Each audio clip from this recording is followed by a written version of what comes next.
Do you also see Navia and Chlorine over there? They look like they might have run into some kind of trouble. Let's go check out what's going on!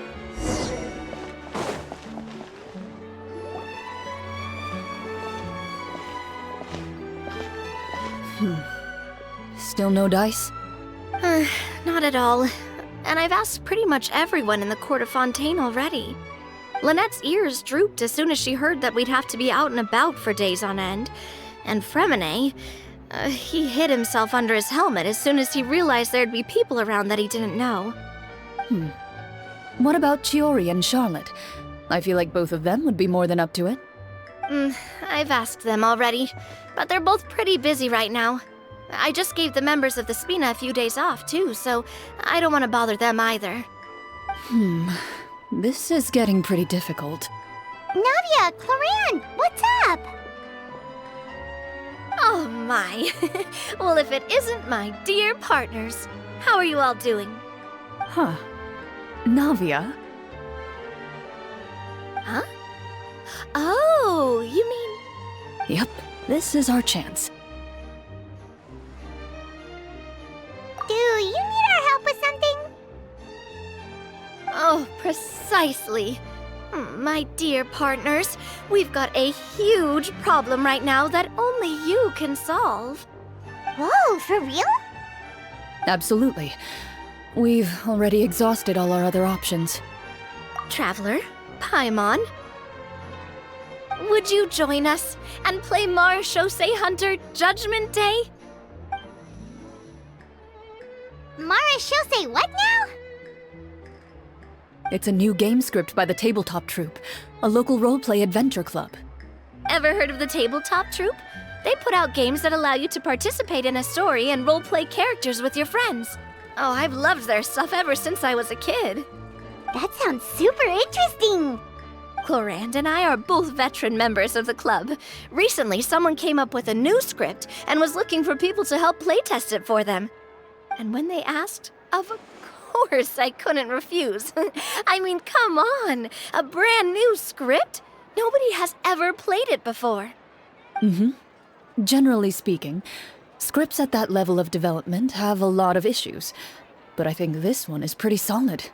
The author obviously put a lot of work into the story, and the world building is also quite credible. Whoa! I know I was the one that handed you the script, but some of us haven't read it yet. No spoilers, please. Anyway, the script calls for a team of 4. Ah, yes. We're missing one final player right now. So, you're saying you'll help us out? I knew I could count on you, partner. Paimon and the Traveler are kind of a package deal. Is that okay? That's not a problem. I'll adjust the pace based on the actual number of players, and ensure that everyone has a good time. Well, Traveler, what do you think? Wanna play? Paimon will follow your lead. Well, that solves our problem. You have our thanks. Woohoo! I'll go grab the script manager from the club right away.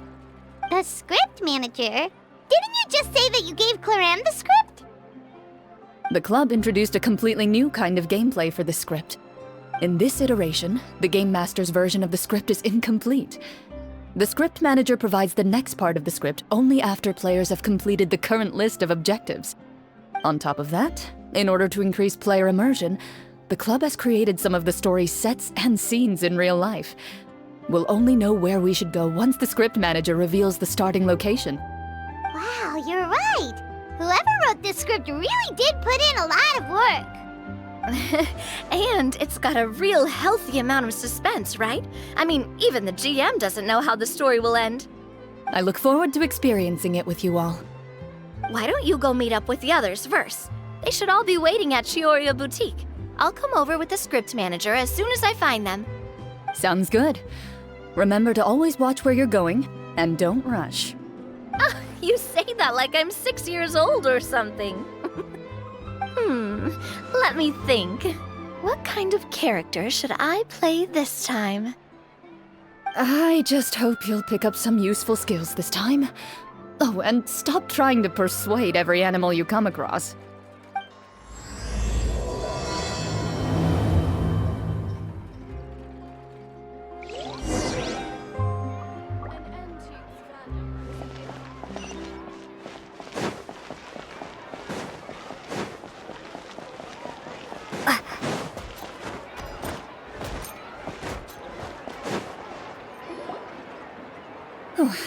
Sorry to keep you waiting.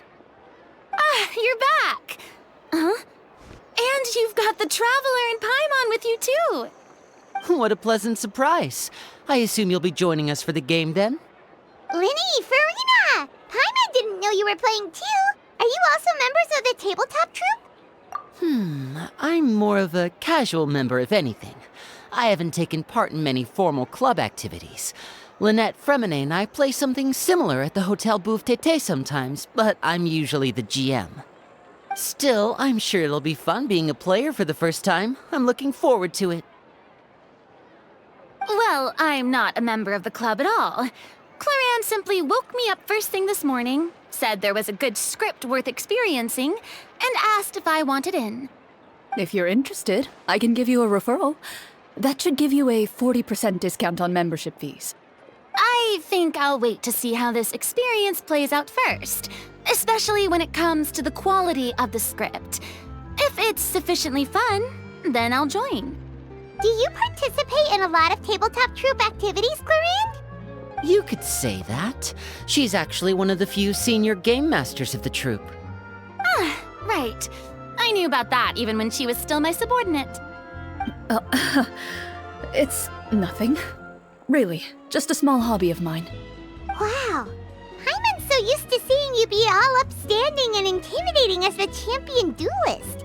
It's kinda hard to imagine you role-playing with a bunch of friends. Surely you jest. I would never intentionally make things difficult for my players. I maintain a clear boundary between my professional and personal lives. The me you see at court represents the law and order of Fontaine. I put all personal feelings to the side and grant a fair duel to all who seek to defend their honor. But in my personal life, I'm just an ordinary person. Someone who feels anger and sadness, just like everyone else. Well, you say that, but for all the time I've known you, I don't think I've ever seen you cry. I've seen you get angry, sure, but now I'm wondering whether you were actually mad or if it just looked that way from the outside. I was probably in work mode during those times. Is that so? Well, in any case, I just feel like even in your personal life, you don't get emotional very often. So you want to see me cry? That might be a little difficult. A show of anger, though, that might be something I could accomplish. No, that's not what I meant.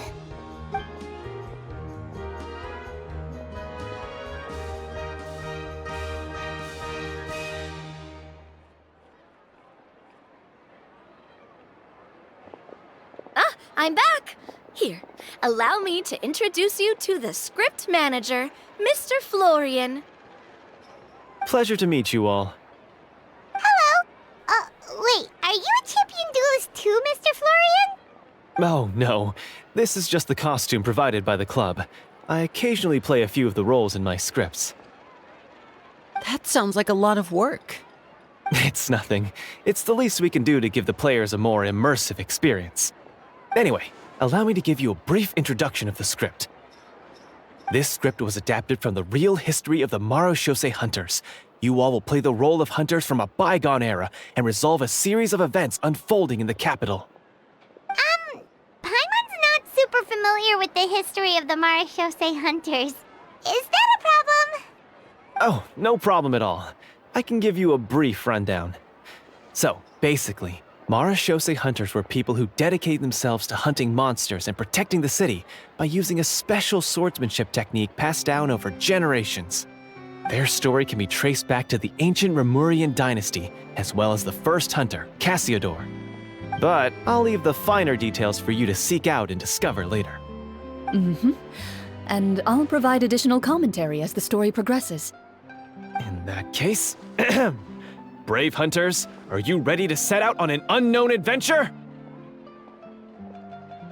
Whoa, just one sentence and it's like we're in the story already!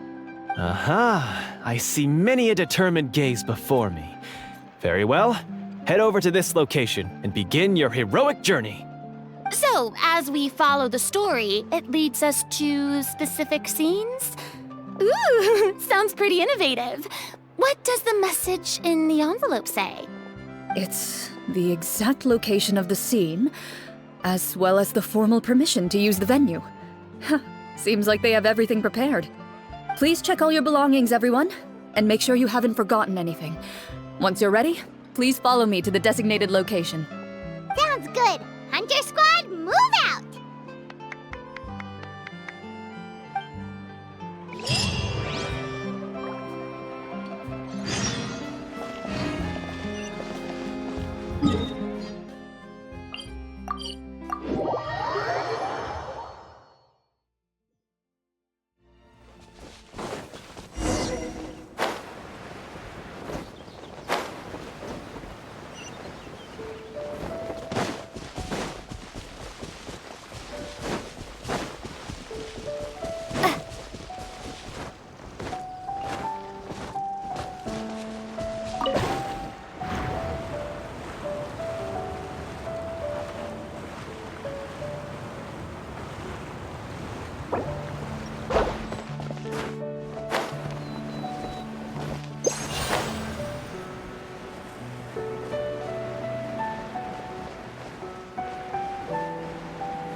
They really have thought of everything.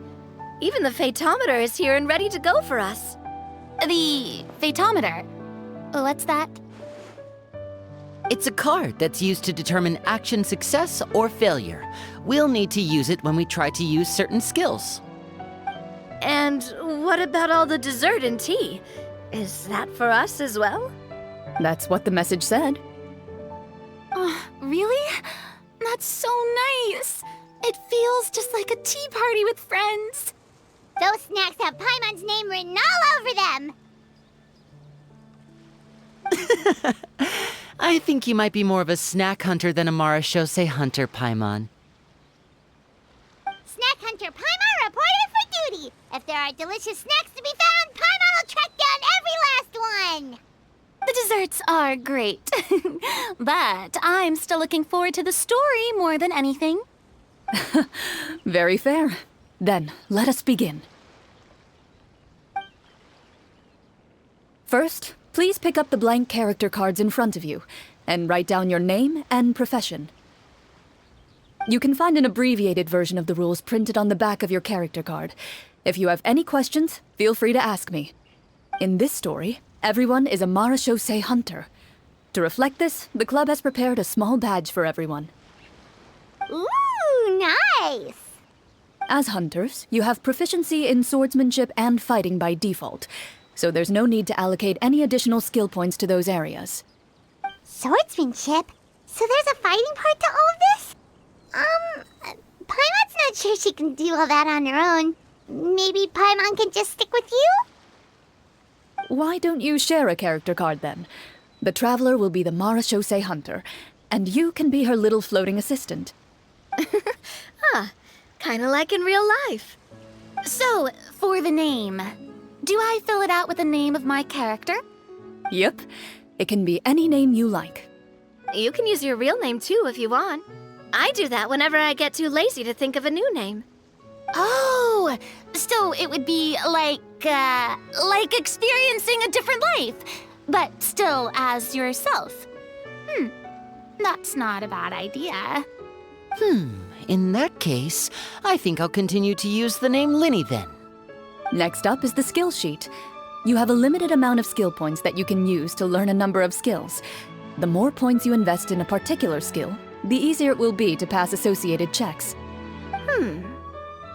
I'll take persuasion and investigation. Those are must-haves when it comes to missions like these. Oh, those skills sound like they'd be useful for gathering intelligence! Good idea, Navia! Just as expected of a veteran player. So should we also take those skills then? Not necessarily. Since we're working together as a team, we could leave the negotiations to Navia and use our skill points to pick up other useful skills. For example, I think I'll take Stealth and Sleight of Hand. That will give us more options if we run into any situations we can't negotiate our way out of. Oh, interesting. I wasn't thinking about it like that. I suppose it's not so different from an acting troupe. Everyone has their own role to play. Let me see. I'll take art and performance.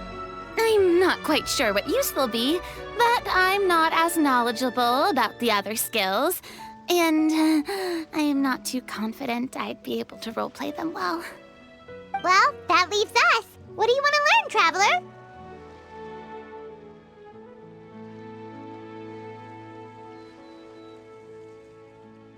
Ha! Gotta say, this suits you really well. Nothing boosts morale like good food. Ooh, so you want to help people when they're injured. That's nice of you. So what do you think? Are you sure you want to learn these 2 skills? Let's see. Oh, looks like you each have enough points to choose one final skill. You've all picked such classic skills. It's fine to go a little bit out of the box, you know. Why do I get the feeling she's getting ready to cause trouble? For example, this one here. Summon. Doesn't it sound super mysterious and cool? Oh, I saw that one just now as well. The description says, this skill can be used under certain circumstances to summon characters or creatures that fit the script's world-building rules. The script's world-building rules, huh? But how are we supposed to know what a Marechaussee hunter can summon? Oh, that's not for us to worry about, my friend. Just learn the skills that interest you, and the GM will take care of the rest. All right, you've convinced Paimon. Let's learn Summon, then. Paimon can't wait to see what kind of thing shows up. Well, now that everyone's more or less finished creating their characters, we can begin. Since 2 of our players are doing this for the first time, though, let me ask. Would you like to play on easy mode or authentic mode? What's the difference between the 2? Well, in role-playing games, the story sometimes changes based on the decisions of the players and the results of the Fatometer. For example, if you fail a check, that means you cannot use the target skill in that scenario. A critical failure may even result in further negative consequences.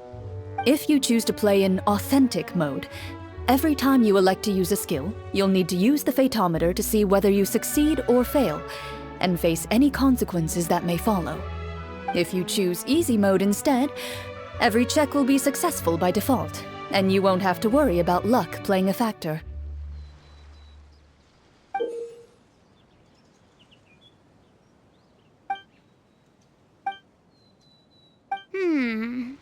Given that I'd like to focus on the story, I suppose I should pick easy mode. I'd feel bad if I brought the team down by failing my checks. Huh? Oh, come on.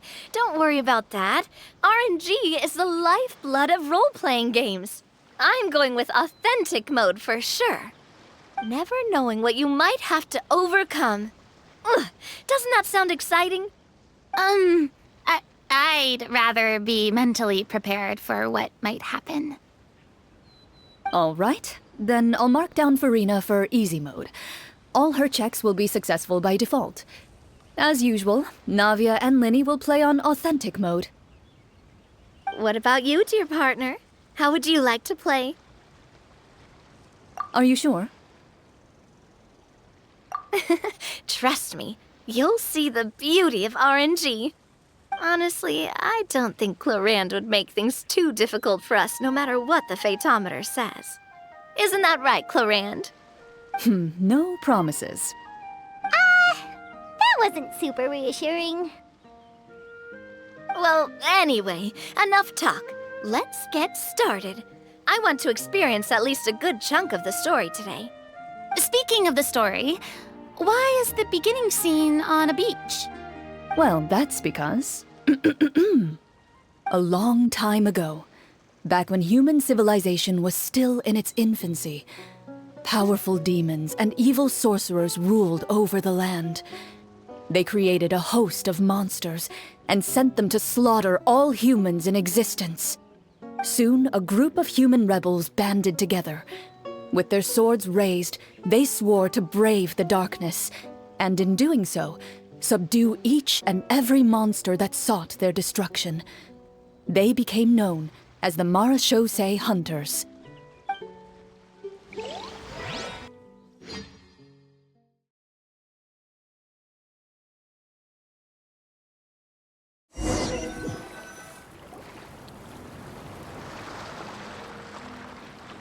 Sometime later, as a member of the Marechaussee Hunters, you receive a commission.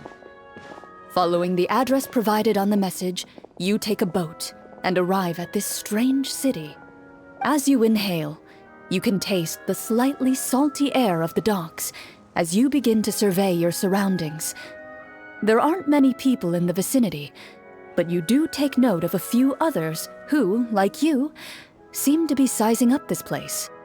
Your eyes meet, and you realize these people are fellow Marechaussee hunters, likely led to this location after receiving the same commission as you. You're all Marechaussee hunters too, right? Allow me to introduce myself. The name's Navia, monster hunter by trade and helpful neighborhood businesswoman on the side. What say you to traveling together? We can help each other out on the road. Okay, count me in. My name is Linny. I've been wandering since I was little and picked up a few less than legal tricks along the way. I was adopted by a Marechaussee hunter and later chose to follow in his footsteps. Is this where you introduce your character to everyone? It sounds like they've done this dozens of times. My name is Farina, and, I grew up in a noble family. I always had a strong interest in performance and the arts. Even though I'm a Marechaussee hunter, what I really want is to be a performing artiste. Hey, that's really cool. You can do it, Farina. That's exactly how it's done. Paimon is Paimon, a good friend and companion to this Marechaussee hunter right here.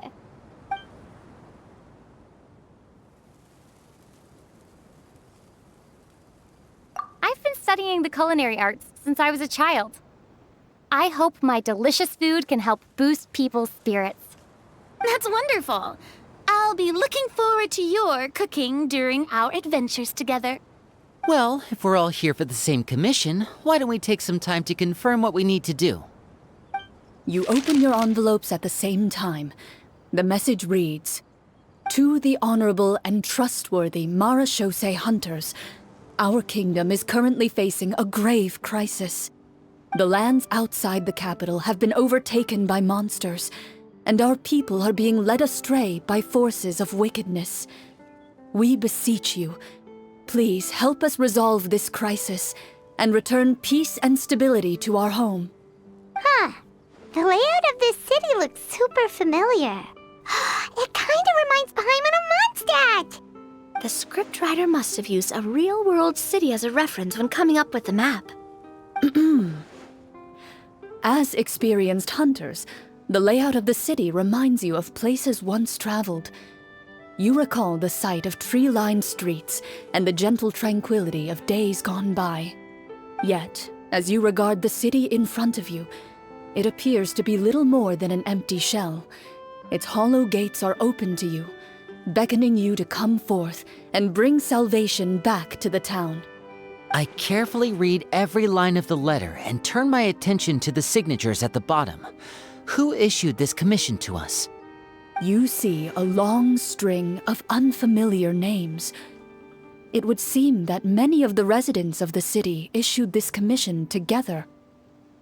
They sensed that things were not right within the kingdom and sent a distress signal to the outside world.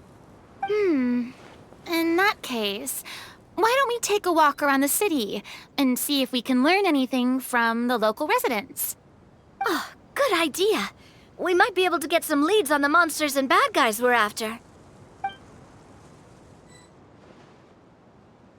You look up and see a tavern nearby. It appears to be open for the day. Why don't we go check out that tavern?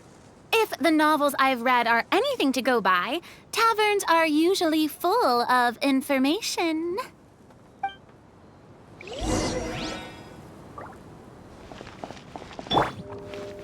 As you approach the tavern, you find a plainly dressed woman standing nearby. She appears to be rather troubled about something.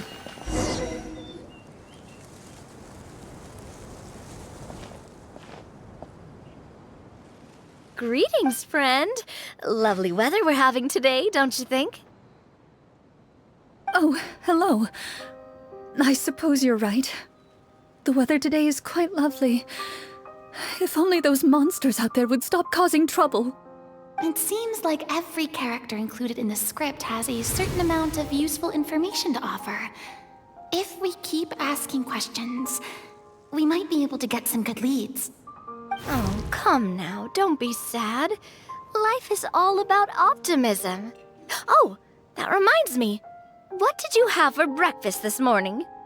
Huh? I don't think that's the kind of question we're supposed to ask. Nothing turns a frown upside down like good food. How about some macarons? I could make you some. You didn't even take cooking as one of your skill proficiencies. That's not necessary, miss. Excuse me for saying this, but you don't really look like a chef.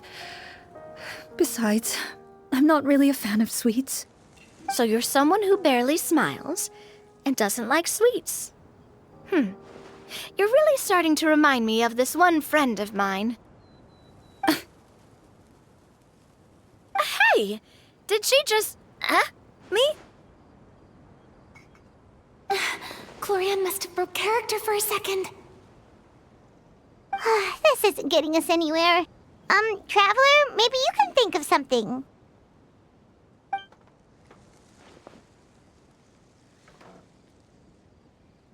Are you sure? In that case, please refer to the fatometer.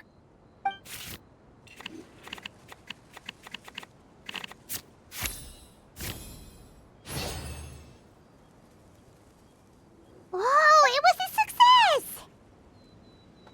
You remain silent as you prepare a pot and fire to use for cooking. The woman stares at you with her mouth agape as you skillfully cut the ingredients and toss them into the pot. After some time, a rich aroma begins to fill the air. Even a passing cat can't help but stop in its tracks and look up in anticipation. Please have some food. Who knows? Maybe you'll feel better after eating something delicious. Whoa, that's amazing. Wait, so as long as you pass the check, you can pretty much do anything? And it won't be seen as absurd? Oh, thank you. You were right. This food really did make me feel better. So, what had you so worried earlier? Could you tell us a bit more about it? Okay, let me fill you in. A horde of monsters suddenly appeared near the capital recently, so all the guards were dispatched to fight them. Do you remember when those monsters appeared? I'm not completely sure. All I know is that my husband was dispatched to fight them 3 days ago. Do you know where he was sent? It all happened so fast. When we said our goodbyes, he couldn't even tell me where they were sending him. You have our thanks, friend. We'll find and defeat those monsters as soon as possible. We sincerely hope your husband will be able to return to your side soon. Oh, thank you. Don't worry. We'll find him. Just try to remain optimistic and wait for good news. We don't always get to choose what happens to us. But we do get to choose the little things, like what we eat and how we respond to the things life throws our way. I hope that one day, you too will recognize the power of something as small and inconsequential as a delicious dessert. I'll do my best. You bid farewell to the woman, and continue your journey further into the city.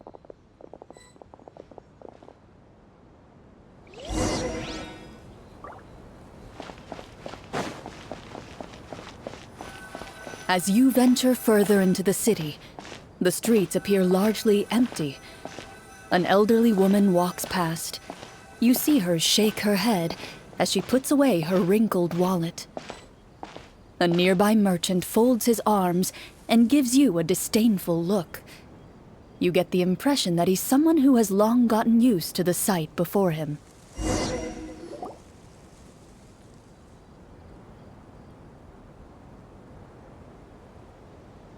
Although he doesn't seem very friendly, merchants are usually a good source of information, right? Pardon me, sir. I'd like to ask a question if I may. That depends. How much are you willing to pay? How about this much? What do you take me for? Some lowly beggar? You can't even buy half an onion with that amount. Surely an onion can't be that expensive, right? What do you know? War's nearly upon us. Everything costs several times what it did before. If you're not gonna buy anything, then scram. Whoa, what a nasty guy. Maybe we shouldn't even bother talking to him. But he still might have information we need. Traveler, can you think of something?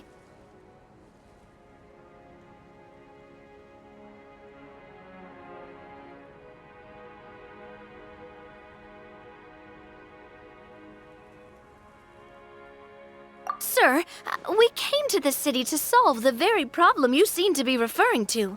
The war you mentioned, would it happen to be against the monsters outside the city? If you happen to be well informed and know a thing or two about what's going on, we'd appreciate it if you could share that information with us. After all, the sooner this problem gets resolved, the easier it will be for you to do your business.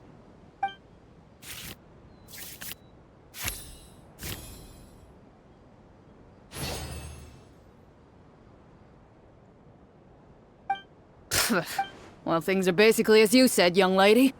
Those monsters are camped outside the city, and they've been destroying all our trade routes. We have limited reserves within the city, so if this continues, we're all gonna be in big trouble. Wait, you're saying no one has put a plan in place to distribute supplies or maintain order? We could all starve, and those nobles in the palace wouldn't even break a sweat. Who knows? Maybe they've been in cahoots with the monsters all along. That is concerning. All right. That's all the information you need, right? Off with you now. I've still got business to do. You know, if you smiled a little more, you'd definitely get more business. And I bet that would make your life just a little bit sweeter. I'm not saying it's guaranteed to work. It's just a tip.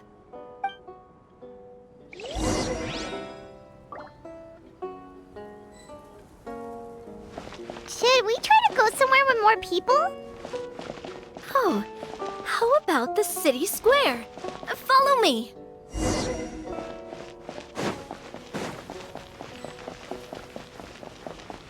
Before you lies the city's central square. You see a man with a slightly anxious look on his face, pacing back and forth, his head hanging low. He doesn't seem to notice your approach.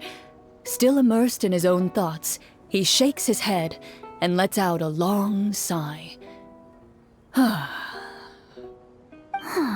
This guy seems promising enough. Maybe I can get some information out of him.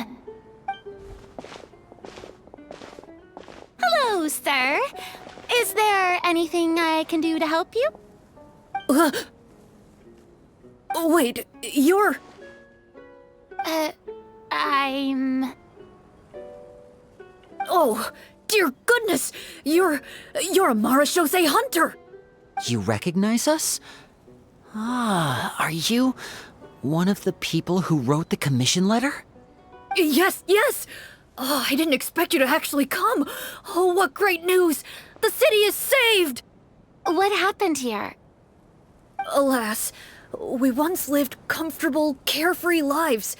This city used to be free of monsters. The first Marechaussee hunter, Casiodor, the Golden Hunter, he was the one who drove them back. However, monsters have once again surrounded the city. Perhaps the seal that kept them at bay has lost its power. Or perhaps an evil sorcerer has been meddling in our affairs. All I know for sure is that their return has stripped the city of any chance at peace. Are there not enough soldiers to drive them out? It's not a question of numbers. The guards simply have no idea how to deal with them. Most people my age have never even seen one of the monsters, much less been trained to fight against them. What's worse, many of us don't even know the history of the Marechaussee hunters anymore. When I was a child, though, my grandfather would tell me stories about how the Marechaussee hunters drove back the monsters. So, on the off chance that something might come of it, I decided to reach out to you. To be perfectly honest, I was starting to think all those stories were just tall tales. But now that I've seen you in person, I finally know that it was true! Well, you can rest easy, friend. The righteous and formidable Marechaussee hunters are on the case. The man is touched by your determination and resolve. His eyes begin to well with tears of relief. Still, if we are going to hunt the monsters, we need to know where to find them. Can you give us any leads? All I know is that the area outside the city is dangerous. I'm afraid I can't point you toward a specific location. Oh, although, if you leave the capital through the main gate and follow the road, you should run into a group of guards. They might know more about where to find the monsters. I see. We'll go look for them then. All right, be careful. Oh, and one last thing. The monsters outside the city are just part of the problem. There are evil sorcerers inside the city as well, so be on your guard. They're actively working with the monsters, and have corrupted the court ministers with malicious magic. They're the reason why, even inside the city, everything has been a giant mess. Even one of our kindest ministers has turned into a boorish and unreasonable figure, interested in nothing but enacting laws that exploit the people. Who knows how much longer we'll be able to go on like this. Talk about being stuck between a rock and a hard place. I feel bad for him. Maybe we should try to cheer him up? Huh? Like, now? Is this really the right time? I appreciate your kindness, but for now, it's more important to focus on the crisis at hand. Brave hunters, I leave the future of this kingdom to you.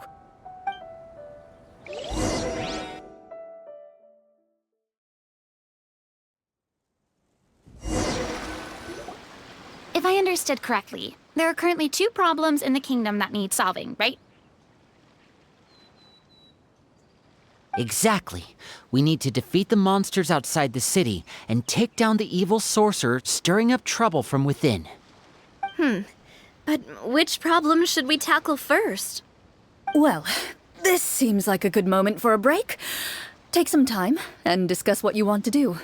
Let me know when you've made your decision. I really didn't expect the people in the city to keep us at arm's length like that.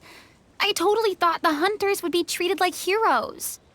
Well, Chlorine said the script took cues from the real history of Fontaine, right? Maybe the real-life Marechaussee hunters were also treated like that. I wouldn't say it's a perfect representation of history, but there are definitely some similarities. Would you like to hear more about it? Sure. As long as it doesn't spoil anything in the script. You brought up bits and pieces of the hunter's history before, but it was all in passing. Paimon wants to know too! The hunters were super powerful, right? Were they all from a special line of supernatural beings or something? Kind of like the yokai in Inazuma? No. All Marechaussee hunters were ordinary mortal fighters. The only thing that set them apart were the special sword techniques passed down over the centuries. Huh?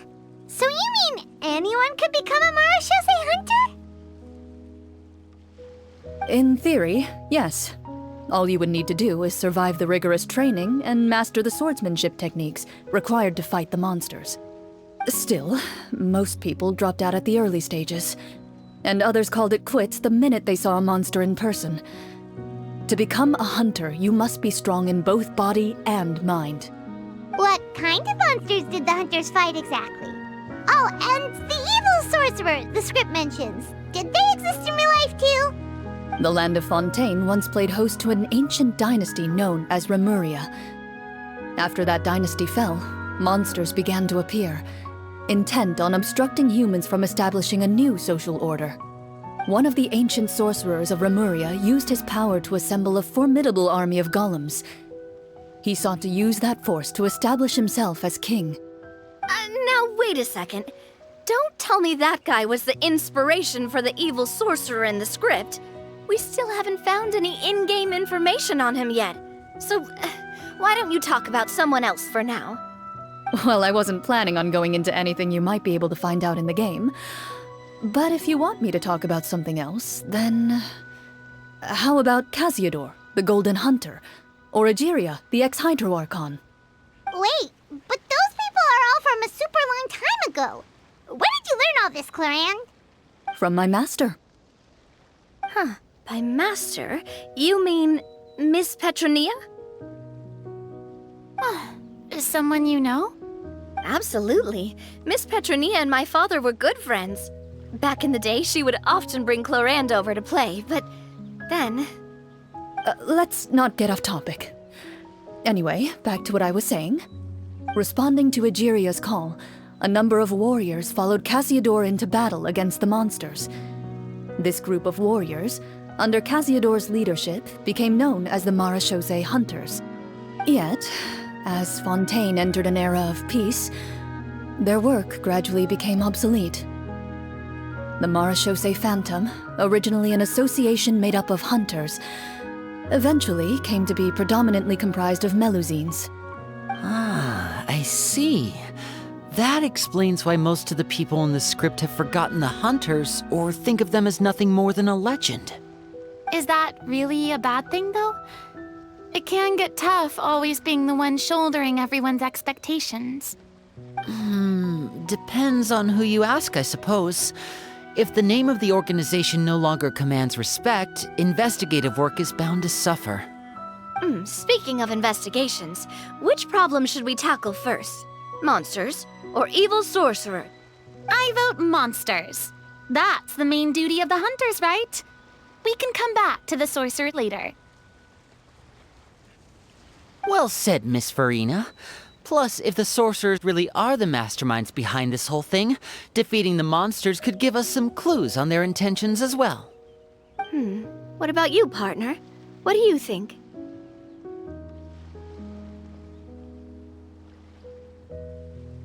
I mean, you're not wrong. But those characters are usually the ones pulling the strings behind the scenes. More often than not, they're very formidable opponents. Going after them now might be jumping the gun a little bit. We don't want a total party kill on the first day, right?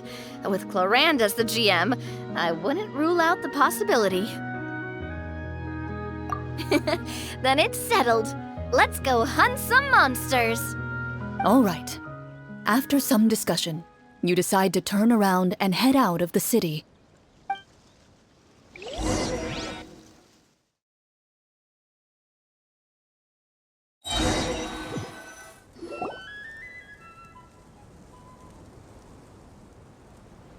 Let's take a look around, like that guy said. You there! Outsiders, halt! Who's there? An armored man approaches you. He has a tall, muscular build and a determined expression in his eyes. Just one look, and you can tell he's fought in his fair share of battles.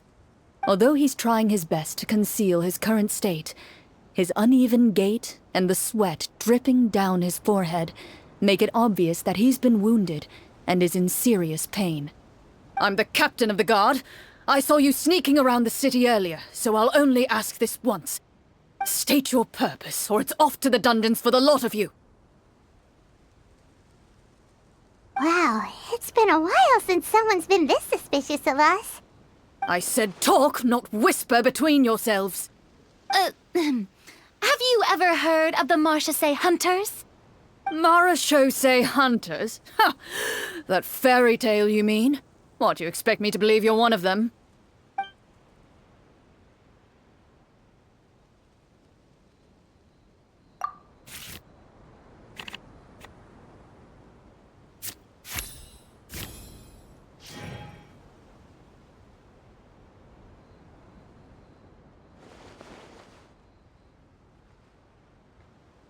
With some suspicion, the captain allows you to survey his condition after you announce yourself as a trained doctor.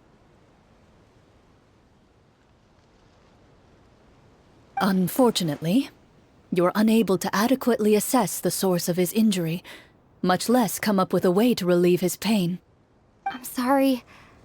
My skills are a little rusty. Well, this is no ordinary wound. It was inflicted by a monster. Now tell me, are you truly a Marechaussee hunter? He regards you with suspicion for quite some time before shaking his head.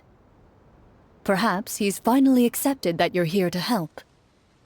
Sir, we were indeed in the city earlier, but our purpose was only to gather information on the monsters. We're here to help the city and all the people within it. Your guards are still fighting the monsters as we speak. They could be seriously wounded and in grave need of support.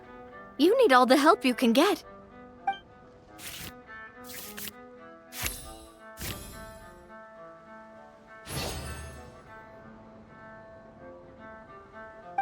The man regards you with doubt and concern.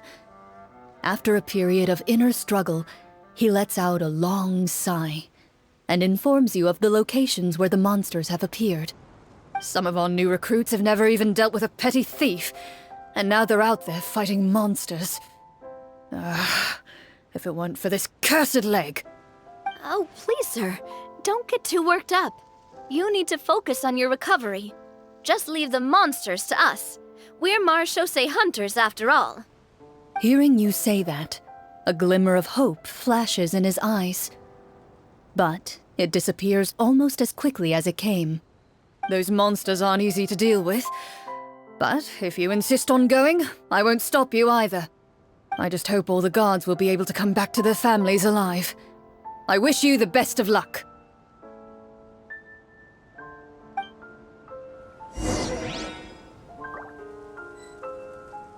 Based on what the captain said, the monster should be right up ahead. Let's go. Hopefully we're not too late. As you approach the battlefield, you see numerous people lying by the side of the road. They appear to be dressed like guards. Their faces are filled with desperation and terror. Some are screaming and cursing in vain, as if still trying to banish the monstrosities they saw from their minds.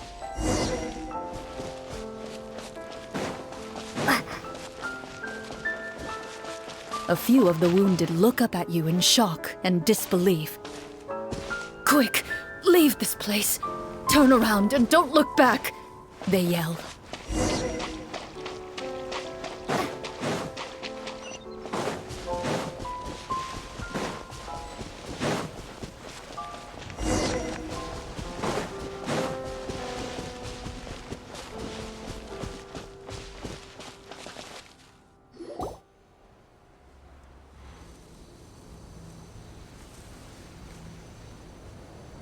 This is the place he mentioned, right? You see broken iron swords scattered all around you, and downed trees riddled with terrifying claw marks. All the signs point to one thing. A truly devastating battle just took place here. Be on your guard, everyone. The monsters might still be around.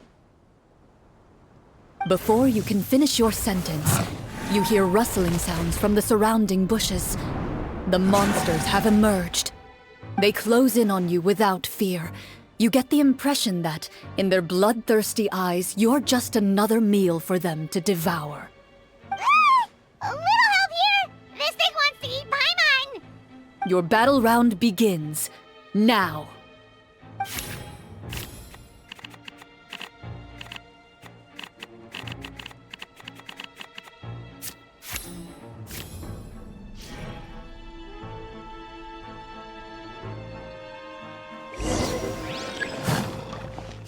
Drop! Shade! Shower me with praise! Time to shine! And voila! The next battle round begins now. You little monkey! Attack! Watch out! Starfall! The monsters let out a terrifying roar of anger and resentment before dissipating into thin air. Ugh, thank goodness it's over. We're lucky the Marechaussee Hunter class came with all those preset skill points. Otherwise, we would have been in some real trouble. I never knew the photometer even determines the amount of damage you inflict. If you get unlucky, isn't it just game over right then and there? That's part of the fun. The uncertainty of fate is what gives these games their appeal. Just as you begin to celebrate your victory, a suspicious lump on the ground catches your attention. A suspicious lump? Wait, could it be the thing that appears after every battle? I walk up to it, crouch down, and begin to carefully examine it. I've still got my right glove on, so it should be fine for me to touch it, right?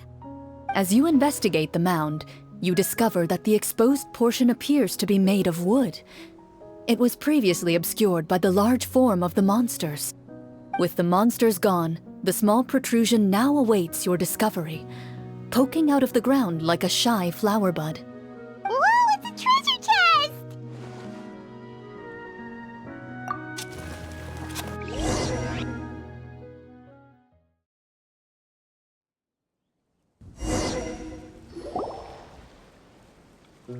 With everyone's help, you successfully excavate the wooden chest from the ground. Even without opening it, you can tell from the mora and jewels scattered around the chest that it must contain quite the fortune. Makes sense. We worked hard for this. Let's open it and we can share what's inside. I can understand your excitement, Paimon, but think about it. Doesn't it seem like there are people out there who need this treasure more than us? Yeah. Think about all the people suffering in the capital. Or all those guards who got hurt fighting the monsters. Wouldn't it be better if we gave the treasure to them? Wait, is that how it works? Paimon thought since we were the ones to dig it up, we could just take it for ourselves. Well, let's put it this way. Any decision you make during a role-playing game can impact the future course of the story. But would the people really believe us? It's hard enough for us to prove we're Marechaussee hunters. What if they think we procured the treasure illegally? They might get even more suspicious of us. That's definitely something we should consider. Maybe we can come up with an explanation in advance. Well, if donating it could cause that much trouble, why don't we use it to buy some gear and fill up on good food? Then we'll be ready to fight even more bad guys. Looks like you're facing a difficult choice once again. Well, it's getting late. Why don't we call it a day for now? Wow, where did the time go? I'm not sure if it's because I'm having so much fun with you all or because the story is particularly enticing, but I feel like I could almost keep going. Here, here. Ooh, how about we play through the night? I'm not sure I'll have enough energy for that. Yeah, that won't work for me either. Lynette will give me an earful if I get home too late. I understand how you feel, Navia, but we have to change venues for the next part of the story anyway. Huh? Another location? Mm-hmm. There's a special note for the GM at the end of this section that says to proceed to an indoor set for the next part of the script. Whoa, they really pulled out all the stops for this new script. Well, even if we end the game for the day, we can still stay a little longer and hear Chlorine finish her story, right? Paimon wants to hear more about the history of the Hunters. Something tells me you just want to finish the free desserts before we break for the day. That's just a coincidence, okay? Besides, to Paimon, not finishing free food feels even worse than having to buy her own. And anyway, Paimon really does want to hear more about Chlorine's master. Well, It's nothing. I appreciate the concern, but it's all in the past. It won't do any harm to share these things now.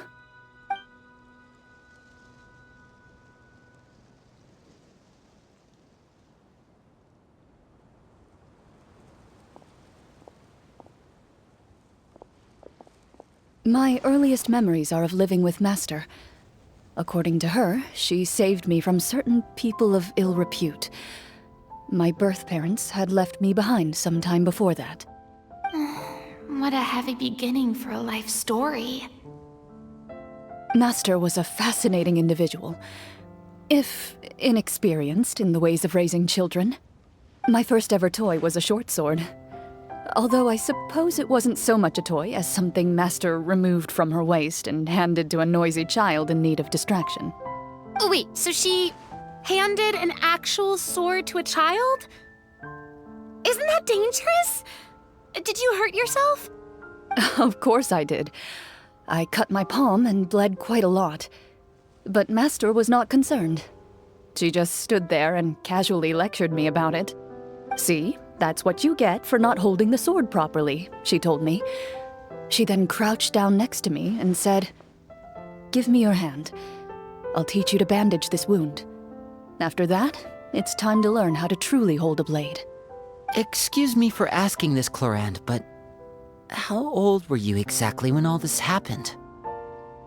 Probably around, 3, give or take. 3? Isn't that when most kids are still struggling to hold a fork?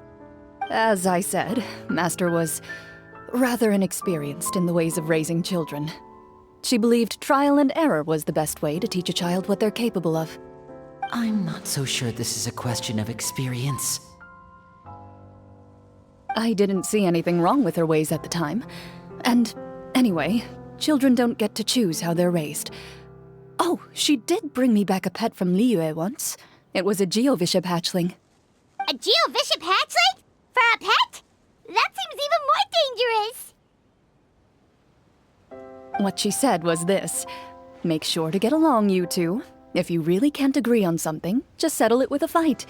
Whoever loses is the real pet. And how old were you when this happened? 5. Well, did you win? No, I lost. So you're saying you actually became the Geovishap's pet? Yes, but only for a week. By the end of that week, I defeated it in combat, and we've shared a cordial relationship ever since.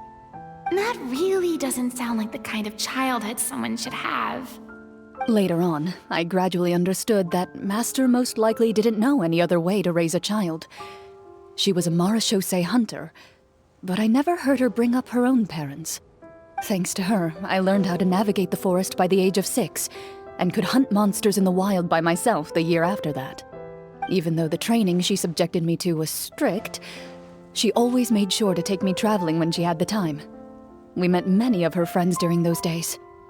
That was also how I met Mr. Callis and his family. I still remember the first time we met. You were too scared to join our picnic and hid behind Ms. Petronia the whole time.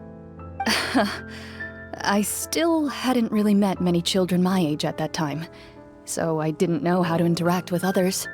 After that, though, you started coming over a lot. You loved challenging people to shooting competitions, remember? I don't think many members of the Spina ever beat you in one of those. I had a lot of fun during those days. I enjoyed them too. Oh, Do you remember that one time we went exploring around the Spina together? We overheard Papa call your master Fontaine's Protector of Justice. We tried to pretend like we never heard anything, but you nearly let it slip that one time.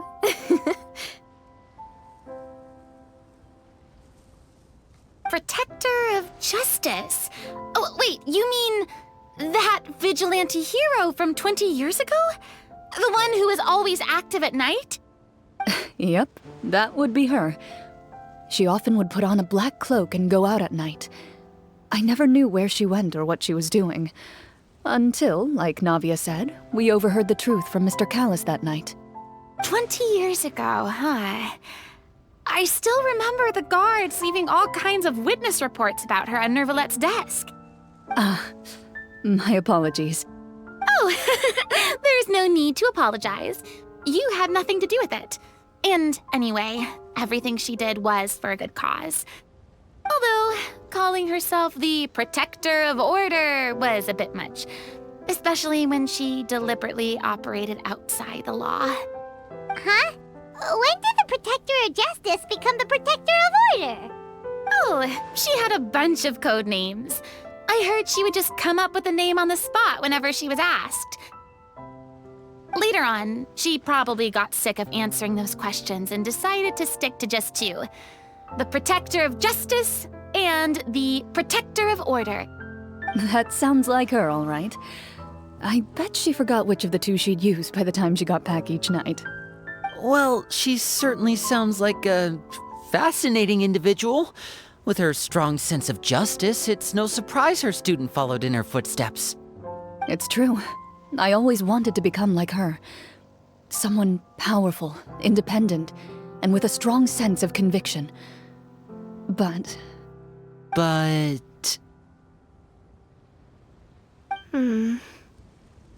She suddenly disappeared the night I turned 10 years old. Disappeared? What happened? I have no idea. She didn't even leave a note. I was never able to find out where she went. That night, I was celebrating my birthday at Navia's house, but Master never came to pick me up. When I returned home on my own, it was to an empty house.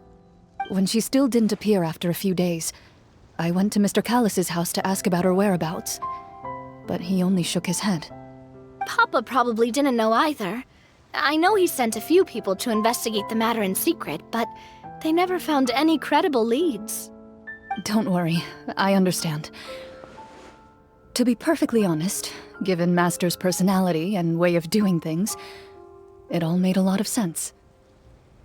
If I had to guess, I'd say she probably used it as an opportunity to force me to become independent.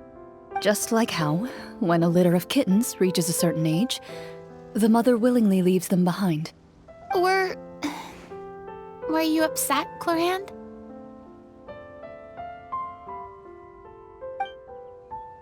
I was at first, but not anymore. I don't believe Master would suddenly disappear for no reason. There must have been something she just had to do. Well, despite everything, you still managed to follow in her footsteps and become the greatest champion duelist in all of Fontaine. You're practically a living symbol of law and justice. I suspect my position would be far too by the books for her. Master always did whatever she pleased. But you're right. I suppose I do take after her in some ways. Who knew Chlorine had such an interesting past? I never had the chance to ask her about it before. I wonder if Chlorine's master were the champion duelist back then, would that duel against Mr. Callis have gone differently? Oh no. Judging by the atmosphere, Chlorine and Navia are probably thinking something similar. The mood just got super awkward all of a sudden. Well, anyway. Would you look at the time? It's getting dark, so we should probably call it a day for real this time. If we keep talking like this, we really will be here all night. I had a great time today, Miss Chlorine. Thank you for being our GM. Anytime. The script was good, but I've got to say, your childhood stories were even better. Hey, you should tell us more about that fight against the Geo-Bishop sometime. Maybe your master was onto something. You could be right. What does she mean, onto something? I certainly don't know any 5-year-olds who want to fight a bishop in their spare time. Guess I'll head back as well. I need to save my energy if I want to continue enjoying the story tomorrow. You're that excited to hear about my fight with the bishop? I was talking about the script.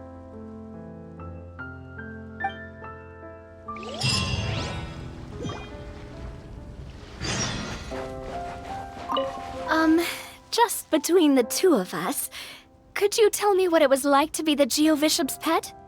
It was nothing special, really. Geo-Bishops don't understand the concept of a pet. So basically, it just headbutted me whenever I entered its territory.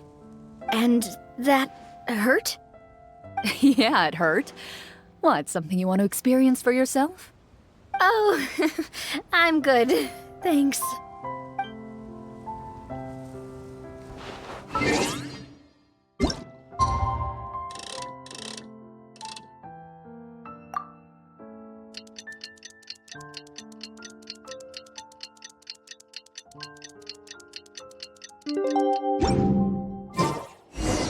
Let's go meet up with the group!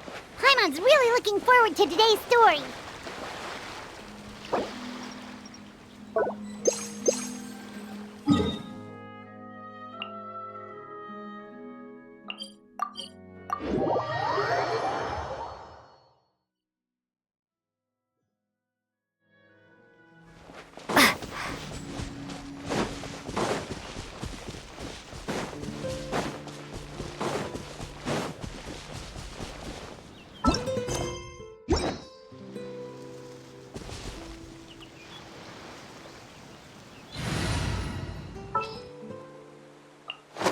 Witness mine!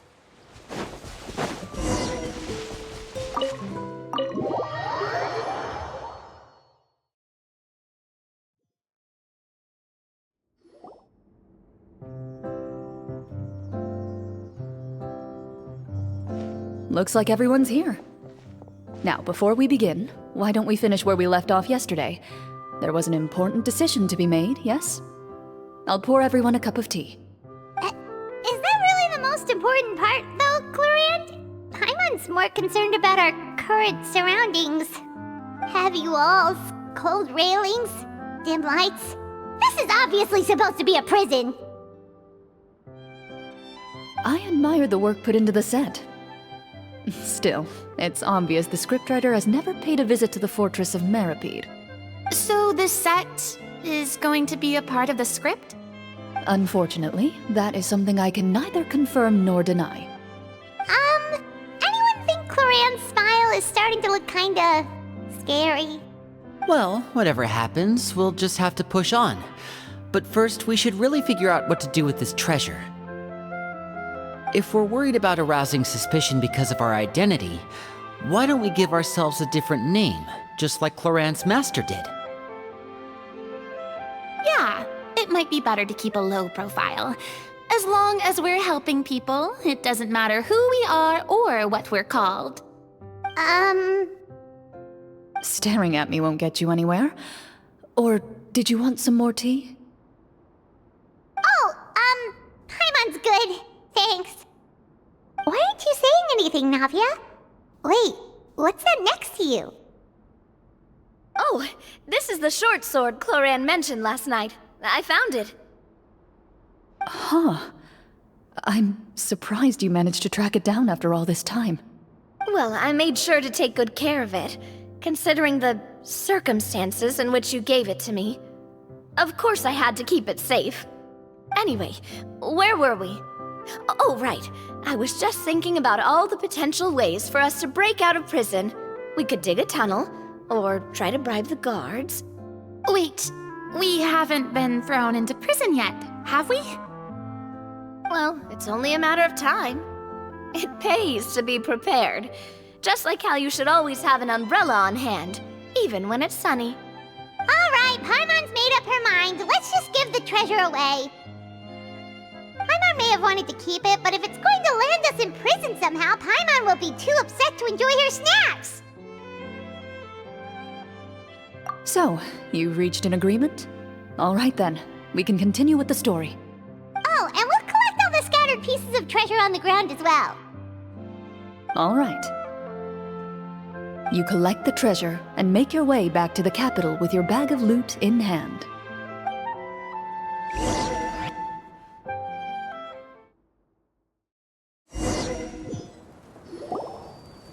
The city is still shrouded in a gloomy, oppressive atmosphere, but your spirits are surprisingly high. In places where sunlight struggles to reach, you generously share your wealth with the children, the elderly, and the poor in urgent need of help. Thank you, kind soul.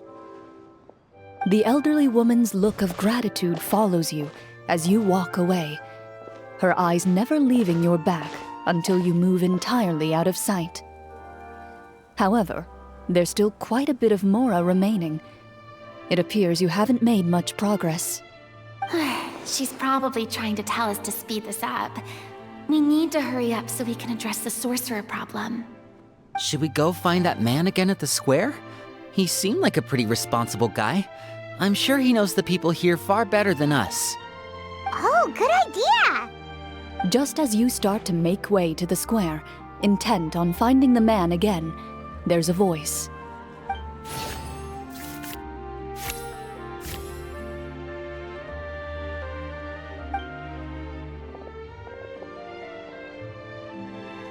Please wait, distinguished guests. Several strange guards suddenly call out to you. They run forward to meet you and proceed to politely pay their respects. Greetings, gentlemen. Are we being invited for afternoon tea? Surely you jest, my lady. That would not be our place. It is His Excellency the King who requests to meet with you. Please come with us.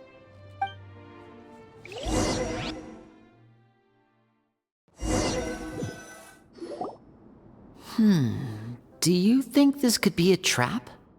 Well, we have to investigate the court at some point, right? Meeting the king himself would be a fantastic opportunity to do that. I say we go for it. If something happens, we'll just turn the whole place upside down. That sounds a little intense. After a quick discussion, you nod to the guards and agree to follow. They lead you all the way to the audience hall of the palace.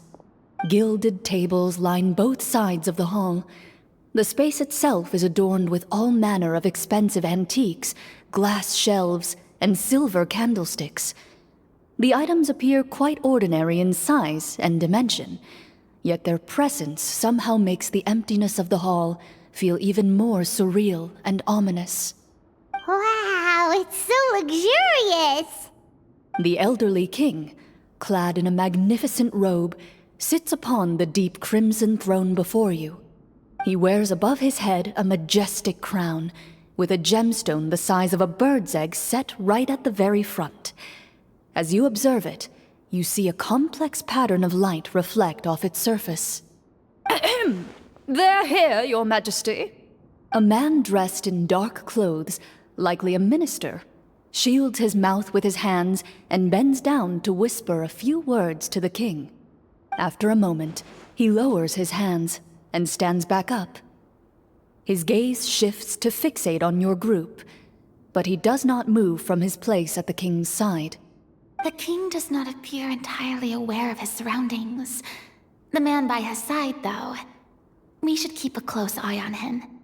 The king remains still and says nothing. The minister is the one who speaks. Esteemed guests, allow me to thank you for coming to our faraway kingdom. Unfortunately, His Majesty the King finds himself quite exhausted from work. So please allow me, his Prime Minister, to welcome you in his stead. I've heard tell that your group, the Marechaussee Hunters, used your exceptional ability with the sword to repel the monsters near the capital. Such a great deed deserves to be rewarded.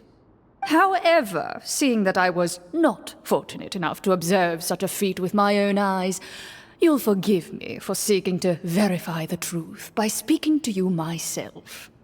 Well, we've got nothing to hide. You brought us here to talk, right? So we'll just explain what happened.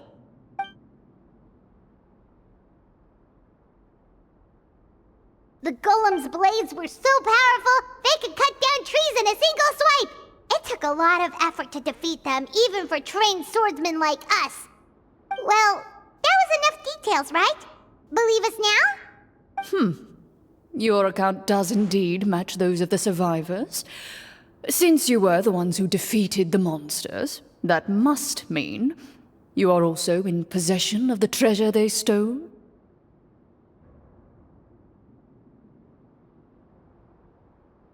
Well, we did take the treasure, but...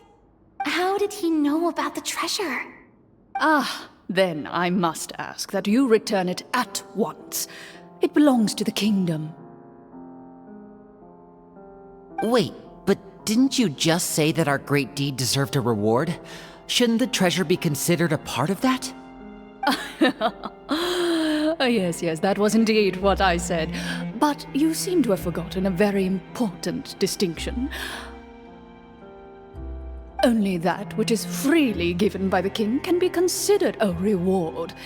Taking the rightful wealth of a kingdom without said permission, on the other hand, is a crime. But that's completely unreasonable.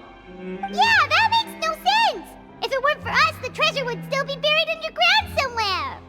Maybe so, yet the fact remains. You tried to dispose of the treasure without reporting it to the court and without receiving permission, yes? What, no answer?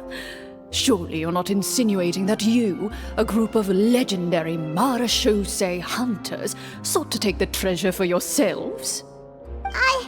Well, what about the king? Is he just gonna let this guy talk for him the whole time? Clad in his magnificent robe, the king remains seated, with his hands resting on either side of the throne. His posture is rigid and unmoving. He stares forward with an empty look in his eyes, completely unmoved by the events before him. From the look of things, could the Prime Minister be the evil sorcerer? Or could both the king and the Prime Minister have fallen under the evil sorcerer's control? I would like to observe the number of guards stationed in the hall.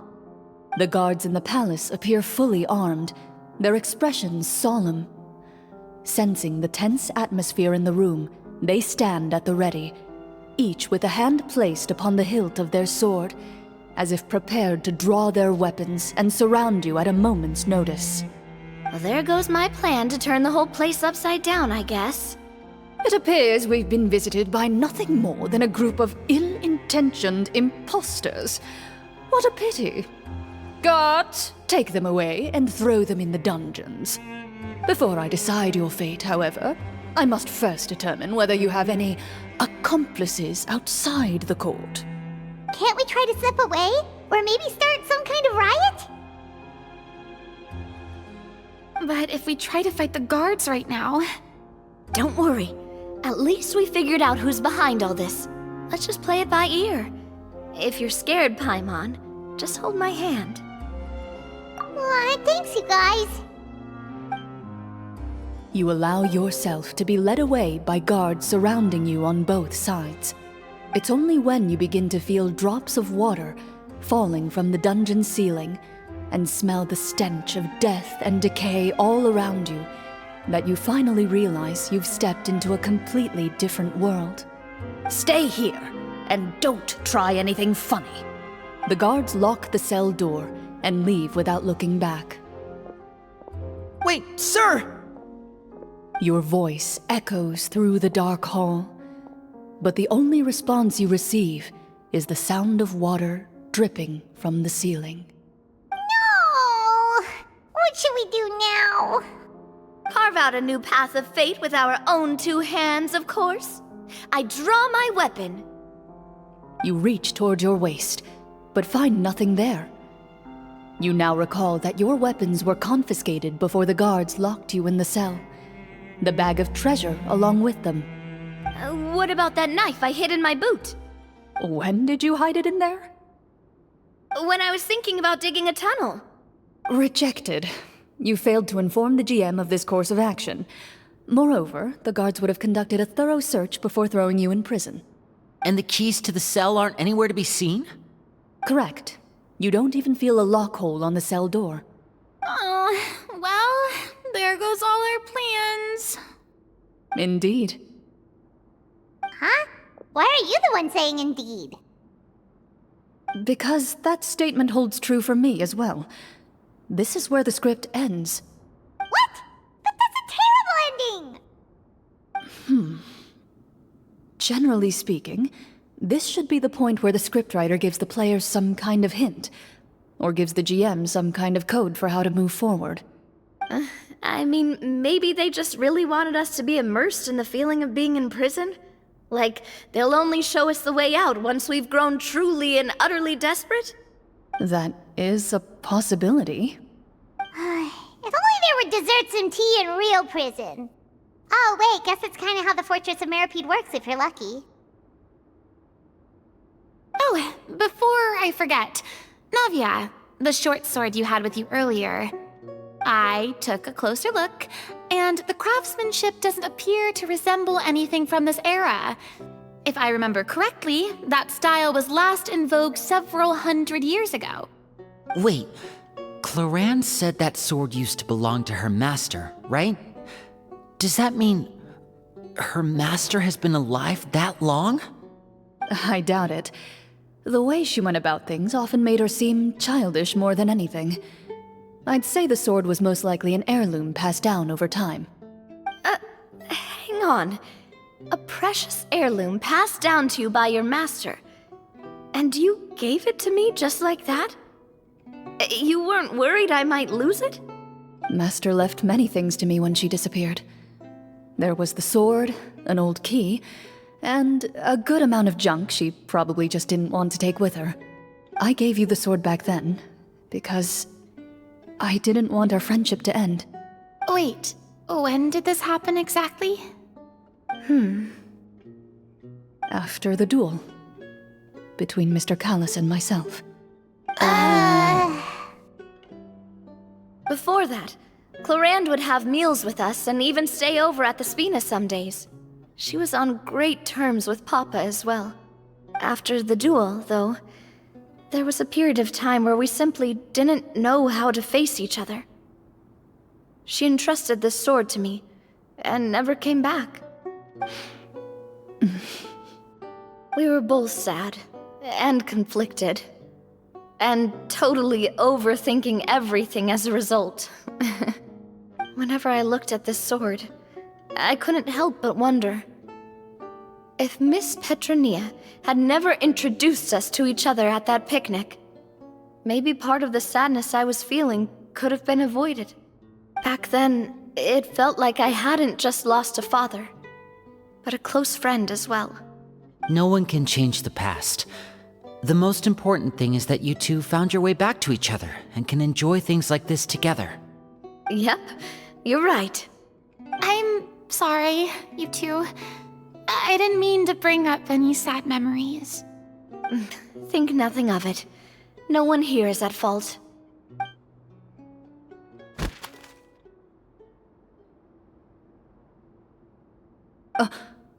Huh?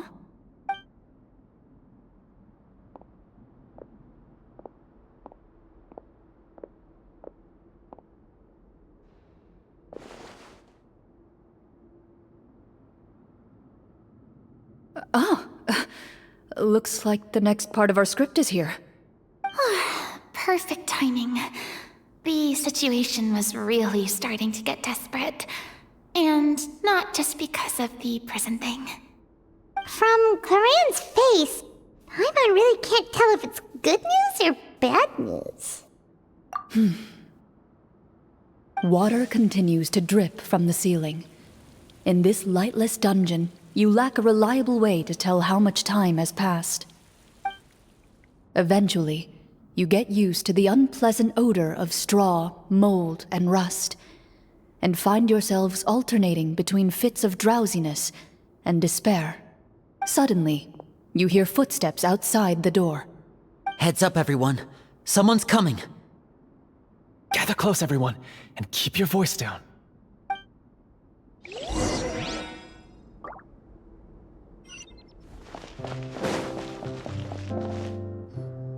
Who are you?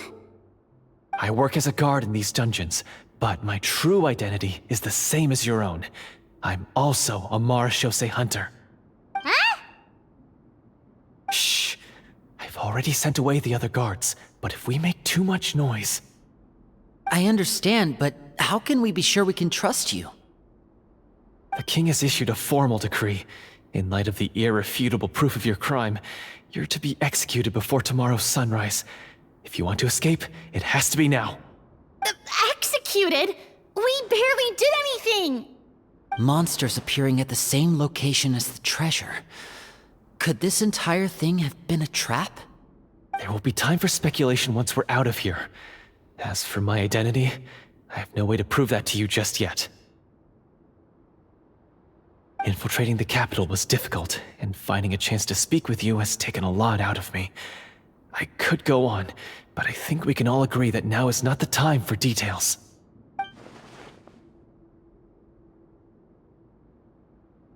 Have you seen our weapons anywhere, sir?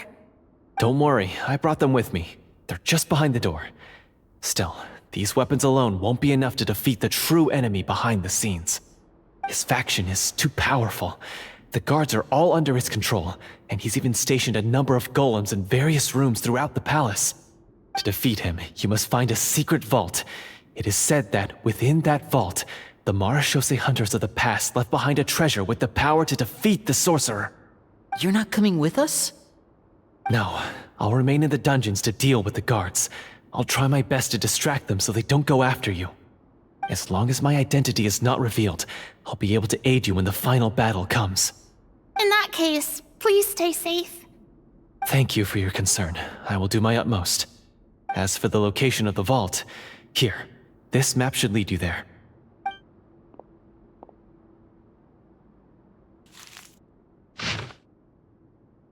Got it.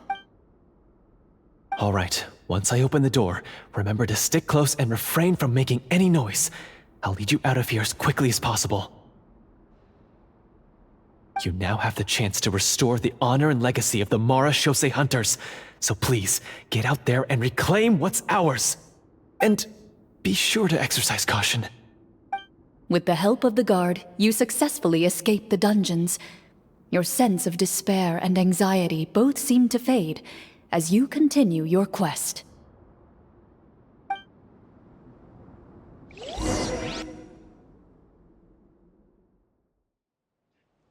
Wait, we didn't get to use our skills at all while we were in prison. Who knows when we're gonna get the chance to use that cool summon spell?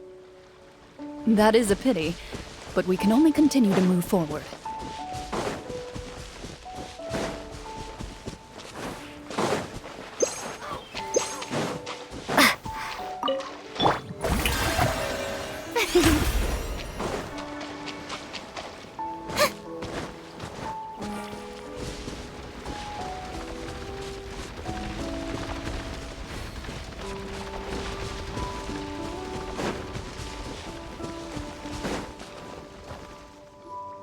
This should be the place marked on the map. This bit of rock certainly looks suspicious. Well, I'd say an investigation's in order then. Plus, if all else fails, we can just blow it up. Wow, you really meant that! Before you lies a serene stretch of open water, its surface shimmering a brilliant shade of sapphire blue. Well, guess this means it's time for a swim!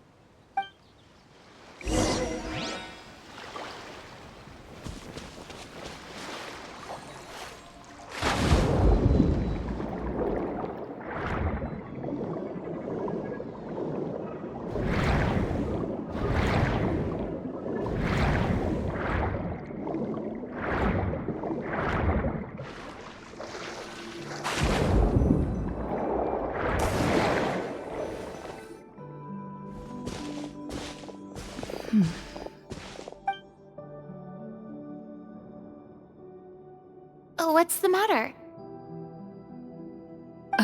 It's nothing. As you step into the cave, you find yourself in an eerily quiet space. Before you lies a narrow passageway that appears to trail off endlessly into the distance.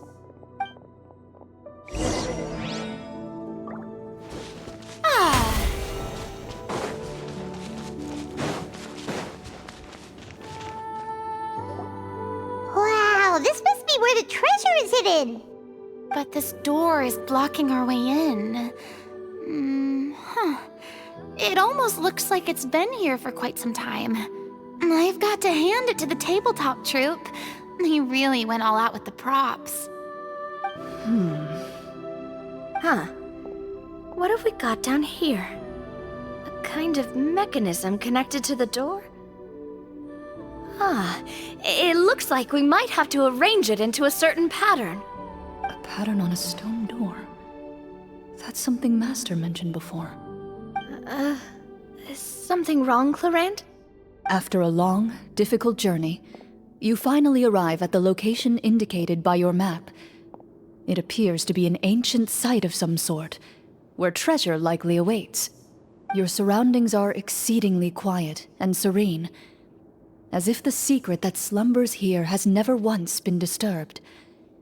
If you listen closely, you can almost convince yourself you can hear the sound of its calm, gentle breathing.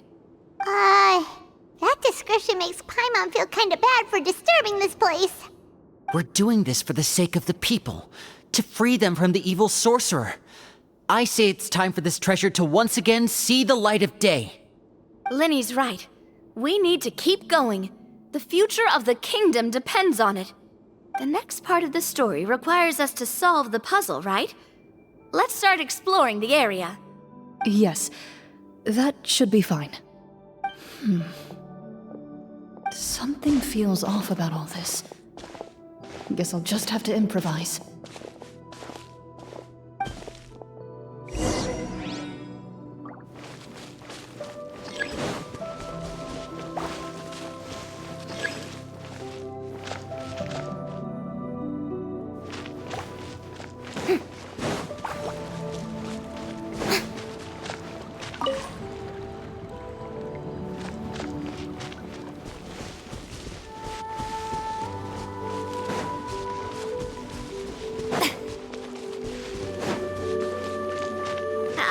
Something. Found something here, too.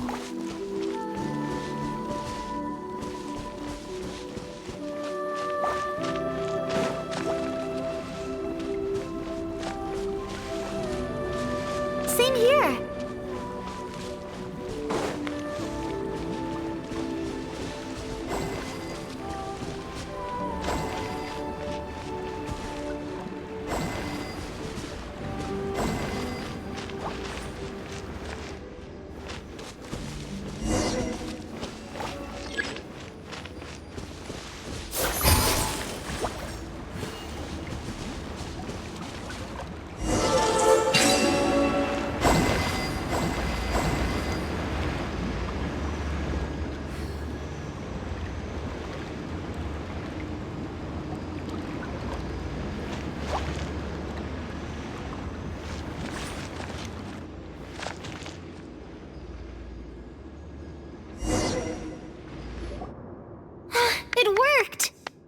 Something just appeared.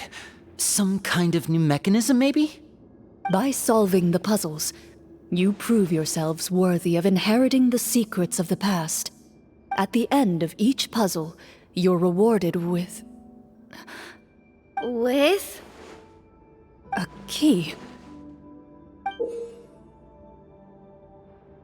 Oh, it must be the key to the big door. This is one of the Marechaussee hunter keys that are passed down from generation to generation. It looks just like the one Master passed down to me. It is said that 4 keys in total are required to form the final, complete key. And it seems like we just collected 3 of them. That must mean... What's wrong? You hear a few strange noises. Suddenly, all the torches in the ruin go out at once. Huh? What's going on? Did we fall into another trap?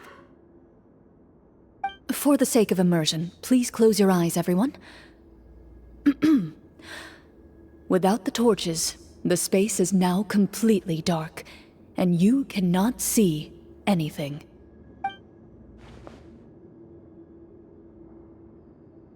But Paimon can still see a little bit over here. Oh, right, sorry. Suddenly, you hear the sound of footsteps pierce through the darkness. There's someone else here? Oh, this is so unsettling. I can't see anything. I've been discovered then. Wait, that voice, it's... You recognize the voice as belonging to the guard who led you to this place. It appears he now covets the treasure for himself, and has come to stake his claim. Oh, so this is just part of the script. Then I can probably relax. Well, if we can't see anything, that means we can't fight to the fullest of our abilities.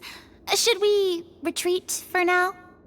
Judging by the way he's holding his sword, he must be a real Marechaussee hunter. But this isn't part of the script. Retreat? That's not the hunter way. If it's dark for us, then it's dark for him. We choose to fight. Your choice is noted. Please keep your eyes closed until I tell you the torches have been relit. This battle will be in the dark. You got it.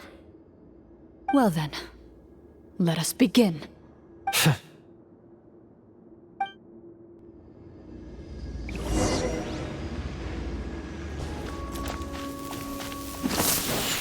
Loaded.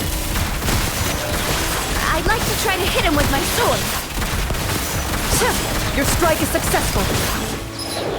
Ha! You're facing a veteran Marechaussee hunter. You don't... Is he still standing? Goodness, he sure has a lot of HP. Is it over? Can we open our eyes now? The enemy is strong and relentless, but the battle is nearing its end. The torches have not been relit. What about now? Final strike. Ha!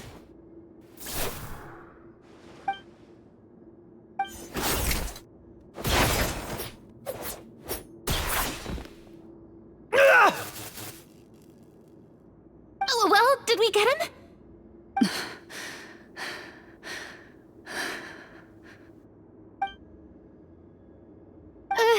Chlorine? Warm fire flickers across the walls once more. Your vision is now clear. In an impressive display of courage, the four of you successfully defeat the uninvited guest. That look in his eyes. It's like he became an entirely different person as soon as I defeated him. Huh? Mr. Florian? Oh, wait. We're supposed to be role-playing. I should stay in character. Speak your name, guard. Why did you lead us here just to betray us? Is this treasure really more important to you than bringing peace to the kingdom? What kingdom? What peace? Those were nothing but lies! I, Florian, am a true Marechaussee hunter, descended from hunters of ages past. So he's also using his real name. Or, wait, was that the name of his character from the very beginning? Then I'm even more confused. If you truly are a Marechaussee hunter, shouldn't you want to help us just like you said before? Shouldn't we fight together for the sake of the people? What do you know? In this day and age, there's no glory to be had as a Marechaussee hunter. What's that supposed to mean? My skills were passed down to me by my father. We lived a life of obscurity in the remote wilderness. Still, he devoted everything he had to being a Marechaussee hunter. And what did he get in return? A life of poverty and pain. In a world that forgot all about him. When he died, not a single person came to mourn his passing. The Marechaussee hunters were the ones who saved this city. We're heroes. We deserved more recognition and respect than this. Is he talking about how no one in the capital seems to remember the hunters and their legacy? I didn't expect the script to contain this level of social criticism. So that's why you want to take the treasure for yourself? You feel like you're owed fame and wealth? If you already knew where the treasure was located, why didn't you just come down here and take it? Because I still needed the final key. Only a true Marechaussee hunter is capable of passing through this final door.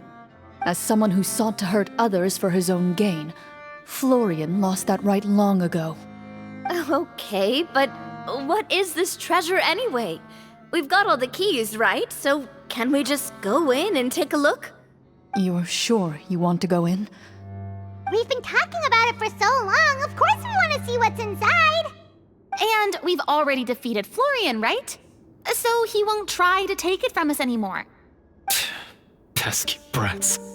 Watch yourself. Then let's open the door together. All right.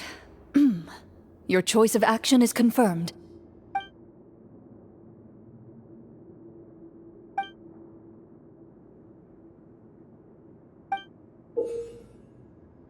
Before you, the door to the treasure, sealed and undisturbed for more than 100 years, finally swings open. You hear the shrill wail of the door hinge as it rotates for the first time after years of disuse, almost like a sleeping giant letting out an extended yawn.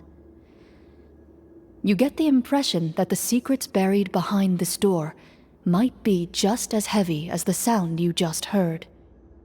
It's open! Come on, let's go in! Paimon wants to see what's inside! Ooh, me too! Ugh, uncovering hidden treasure is the most exciting part of adventuring. What do we have here? Uh-huh.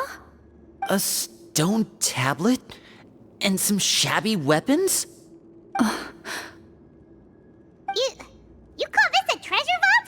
Looks more like an abandoned warehouse! Maybe the troop ran out of budget at the end?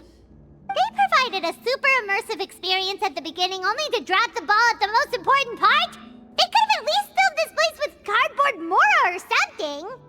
Wait, I get it now.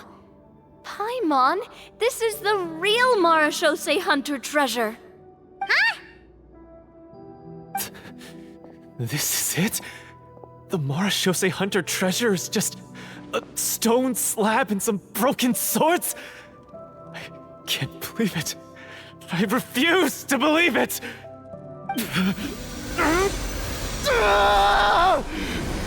Whoa, are you okay? The Marechaussee hunter before you appears to suffer a serious mental breakdown. He needs to leave the room for a moment to collect himself. One of you seems to understand the significance of the treasure already. If the rest of you wish to follow suit, you may remain here in the meantime and explore your surroundings.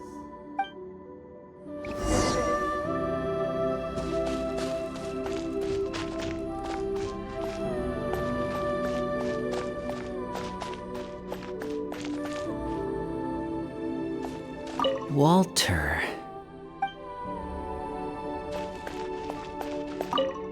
What is the treasure supposed to be? The names on the tablet. The old and broken weapons.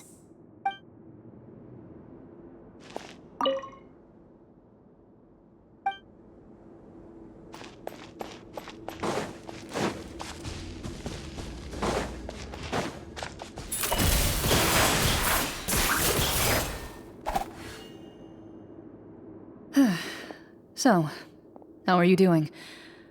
Feeling any better? What just happened? Do you remember how you got here? Or what happened to your body just now? I remember now. I brought you here because I wanted to... The explosives in the cave! You mean these? Huh? How did you... I could tell something was off the moment I stepped into this cave, so I kept an eye out. I've already dismantled the whole thing. So the strongest champion duelist in all of Fontaine saved the day once again. Guess I shouldn't be surprised. It would seem your skills as a Marechaussee hunter are as sharp as ever. I deserve some answers, don't you think? Tell me why you wanted to lure me here. Everything you said earlier sounded like the truth. Luckily, your monologue was dramatic enough to convince my friends you were just role-playing. I don't know. I just always felt like there was something in my heart that didn't belong to me. Something agitated and angry. Who knows? Maybe it was my own anger all along. I could never really tell. The feelings about my father and the other Marechaussee hunters are real. It just wasn't fair. I was angry, bitter that no one remembered them or praised their accomplishments. I don't know when it started, but at some point, my anger came to completely consume me. At that point, I remembered the legend my father used to tell me. The one about the treasure. But if the treasure was all you cared about, why plant all those explosives? Wouldn't they just destroy the treasure and bury you along with it? I can't remember. My head is a mess. It felt like there was this voice telling me to eliminate the hunters, but now it's gone. From your description, I suspect you were dealing with a devorator. Devorator? Oh, your master, your father, I mean, never talked about it? It was a kind of monster that was active several centuries ago. No, I've heard of it. I'm just not sure why you suddenly... Wait, it can't be. The seal! The seal? My family has served as Marechaussee hunters for many generations. But the title and swordsmanship weren't the only things passed down over our line. There was a seal as well. My father instructed me to always watch over that seal and maintain it regularly. He said it had been passed down over a truly ancient age, and protecting it was our clan's most important duty. But I neglected that duty after he died. I finally decided to come down and check on it one day, and that's where my memories become fuzzy. The devorator would be a formidable adversary for any mortal being, even ones as capable as the hunters. If you lacked the power to completely destroy it, you could easily fall prey to its influence and corruption. In light of this, some Marechaussee hunters chose to seal the devorator away, in the hopes that a permanent solution would come with the passage of time. I heard it has the power to amplify the obsessions and desires in people's hearts, to the point where they overtake you entirely.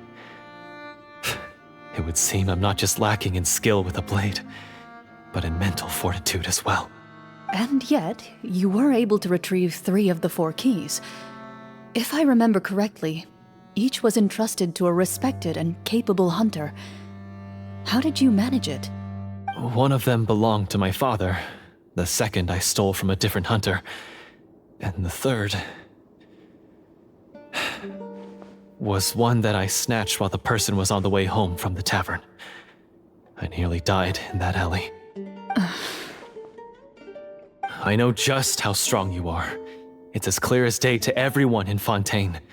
I observed you from dusk to dawn, but could never find any opportunity to sneak up on you.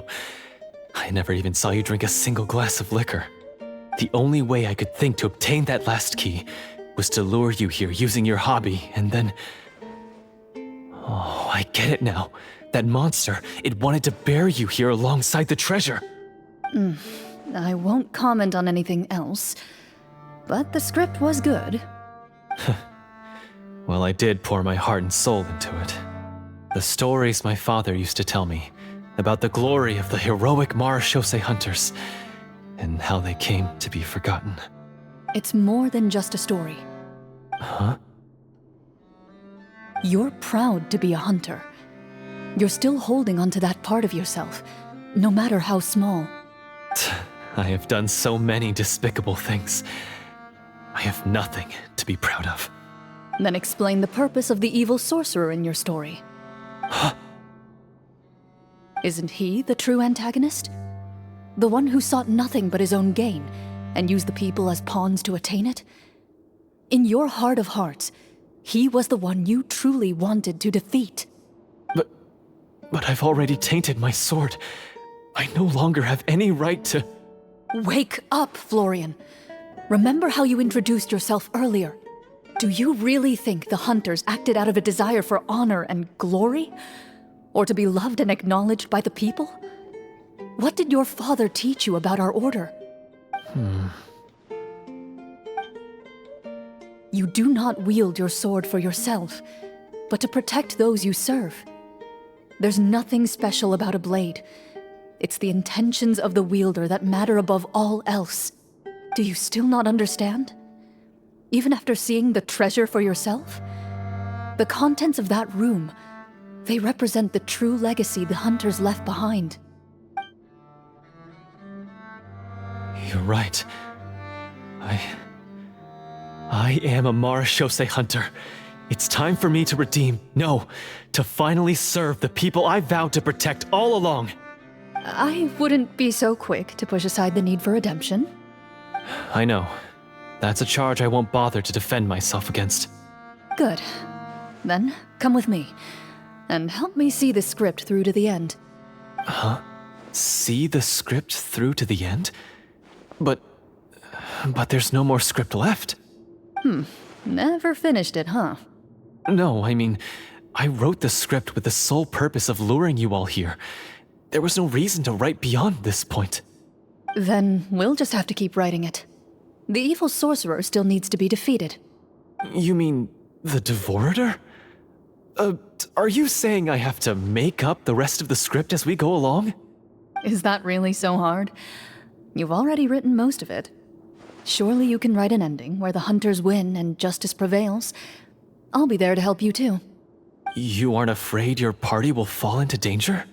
I know what my friends are capable of, and they're all quite skilled. Besides, I need their help. Then, are you going to tell them the truth about all this?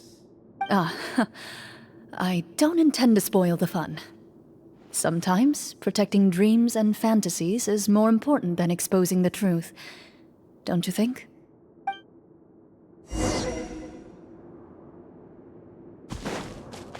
Into the shadows.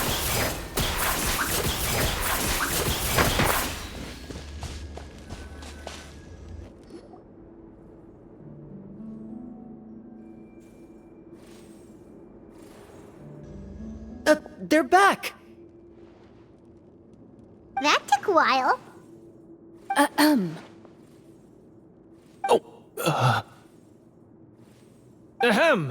My fellow Marechaussee hunters, please forgive me, for I have sinned.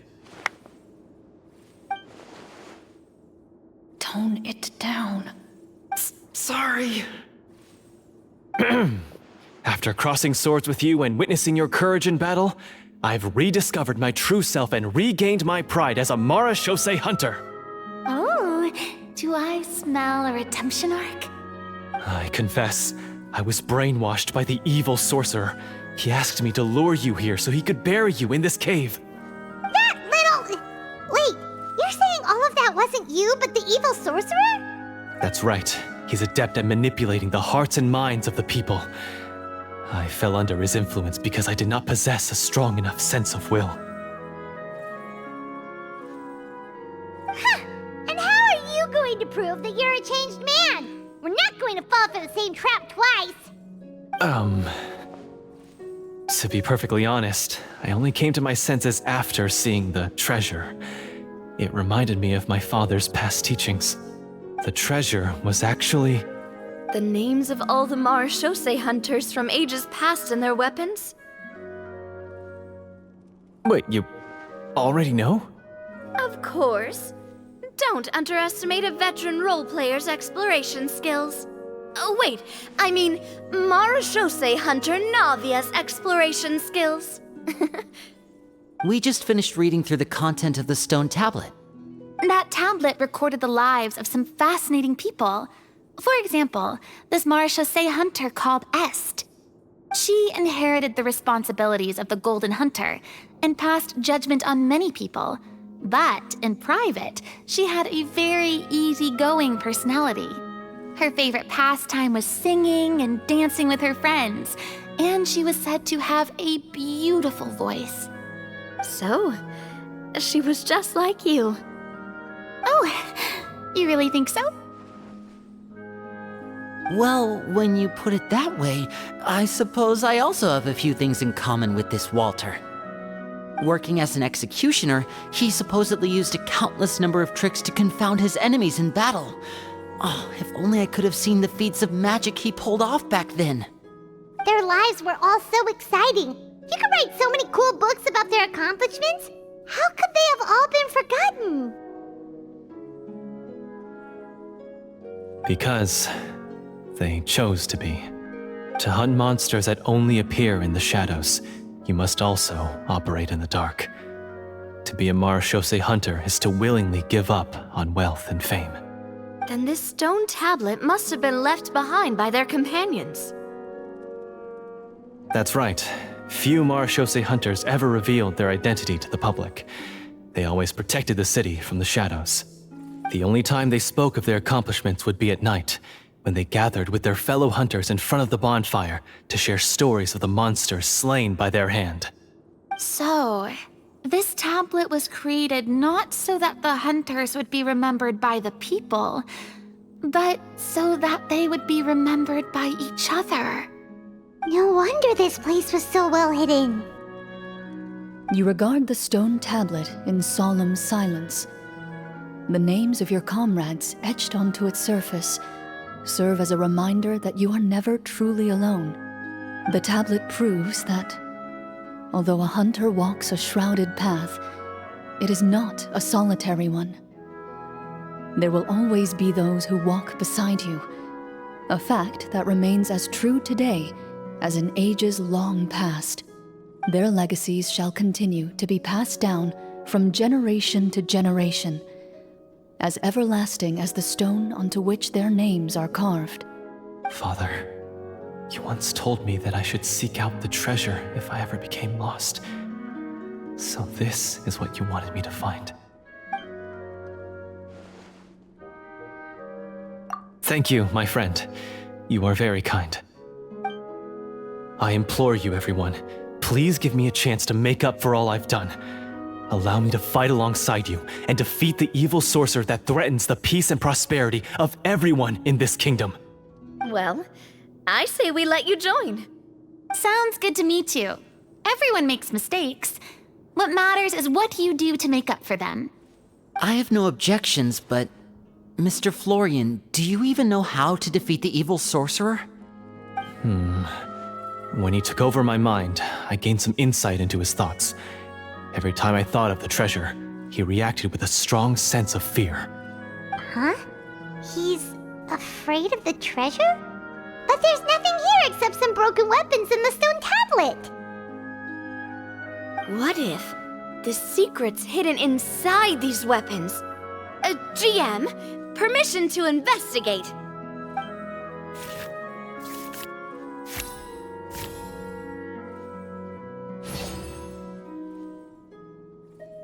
At first glance, the weapons appear absolutely ordinary.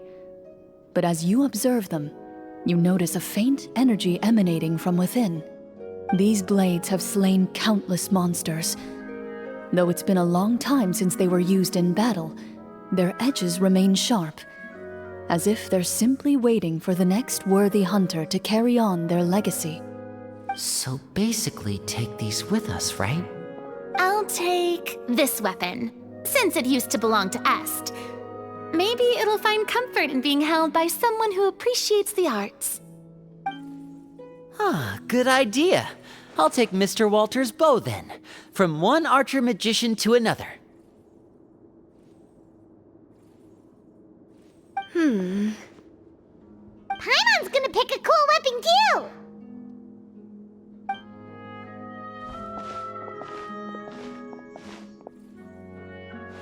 As you grip your weapons, you can almost feel the will of past hunters coursing through your being.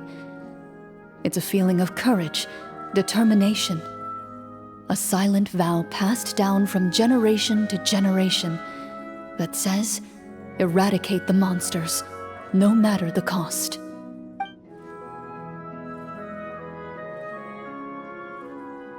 Mr. Florian, do you know where to find the evil sorcerer? I was able to see his surroundings when our minds were connected. I believe he's currently hiding out at the church in the kingdom. We must be extremely careful. He's spent so long living among monsters that he's now taken the form of one. He will not be easily defeated. Then why don't we explore some more and try to find some higher level gear? We don't want to just fight him and lose, right?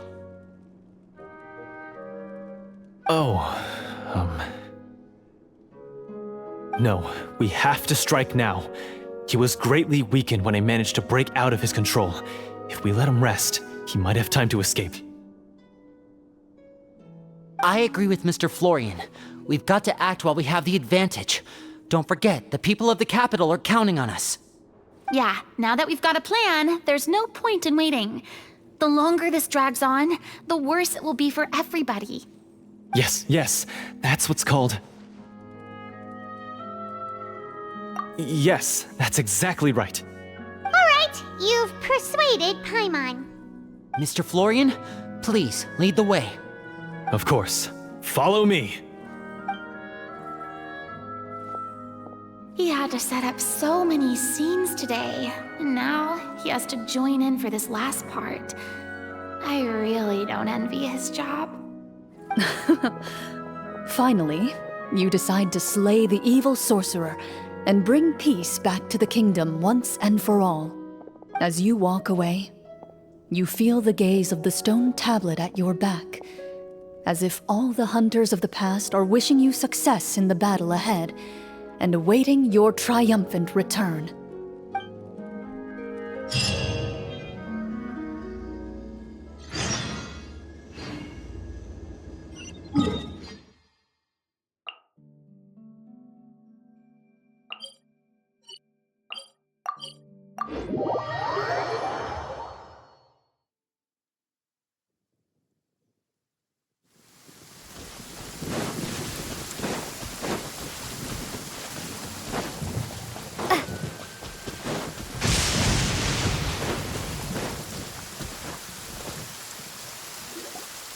Finally, you arrive at the church Florian described.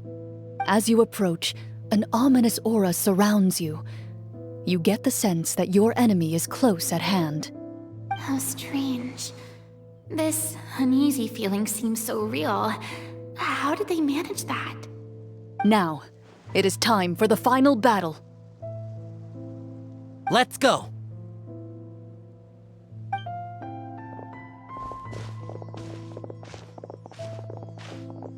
Florian, wait. What's wrong? I think you should wait outside. You've already been corrupted by the Devorator once. It could easily re-enter your mind and take control of your body. I don't think it's a good idea for you to be this close. If it corrupts you again, it's possible you might take on a new form entirely. That's exactly why I have to go. Why I should be at the very front. You mean... Yes. I intend to lure it into my body. That's too risky. If things get out of hand, I might have to kill you. Do you understand how dangerous this is? I understand, but if I do this, you'll have a clear and visible target. The Devorator will have a hard time passing up a chance to enter a body it knows how to control. You won't have to worry about any of your friends being taken over. You're not like me, Miss Chlorine. You're a just and powerful Marechaussee hunter. The monster broke free due to my error. It's only right that I shoulder the responsibility for its destruction. This is... something that I have to do. Consider it a duel to restore my honor. My only request is that you give it your all.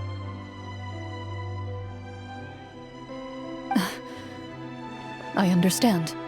Then, as a champion duelist, I hereby accept your request for a duel, and extend to you my most sincere regards. Thank you. The battle is now upon us. Let the Devorator once again tremble under the blade of the Marechaussee hunters.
foe is not invincible. You hold the treasure, the power to defeat it, in your own 2 hands. The treasure? You mean... The names! It's the Marechaussee hunters' names! How are we supposed to... You forget, Paimon? There's still one skill we saved until the very end. Hunters fight not for fame, but to aid the people whenever they are summoned.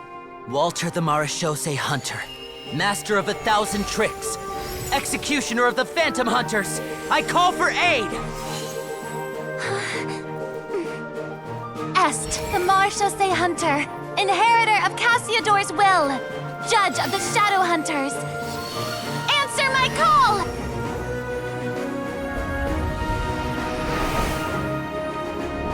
Petronia, protector of justice and order.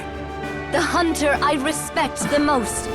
Thank you for saving my friend, the best one I'll ever know. Please, lend us your strength!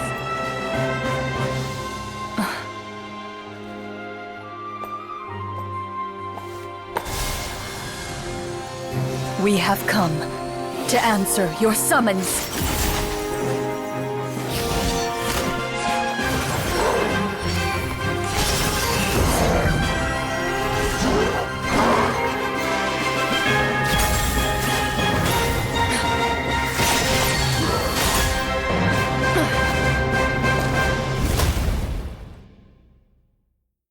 And so, the monsters were eradicated, and the sorcerer was defeated. Peace soon returned to the capital. Those in the court, manipulated by the sorcerer, also recognized the errors of their ways. Some remembered the names of the heroes who saved their kingdom, but others simply continued their lives none the wiser. Such is the story of the Marechaussee Hunters. They pursue the phantoms in the darkness and exterminate all who pose a threat. They will always protect the city and those within it, even should all memory of their accomplishments be forgotten by the very people they serve. I am assuming we've finally reached the end of the script. Yes, you've reached one of the better endings. It's a pretty solid story overall. I thought it was just an ordinary adventure at first, but the further we got into it, the more impressed I became with the production and the plot. That final battle especially! All the effects were super realistic. Oh, right. Yeah, totally. That's a really good point. I never expected the weapons we picked up from that vault would have that kind of effect. Yeah, mine nearly scared the daylights out of me when it started glowing. I took a good look at it after we got out, but I don't think it ever lit up again. Oh, we should probably give these props back, right? I'll just leave mine here. Did you have a good time? Of course. Let me know if another script like this comes around. Sure, no problem. Then I'll head back for now. I think I need some time to fully digest everything that just happened. Once Mr. Florian is awake, please pass on my regards to him. He must be extremely exhausted to have passed out cold like that. You're right. He's had a lot to deal with. Well, see you all some other time. Toodaloo!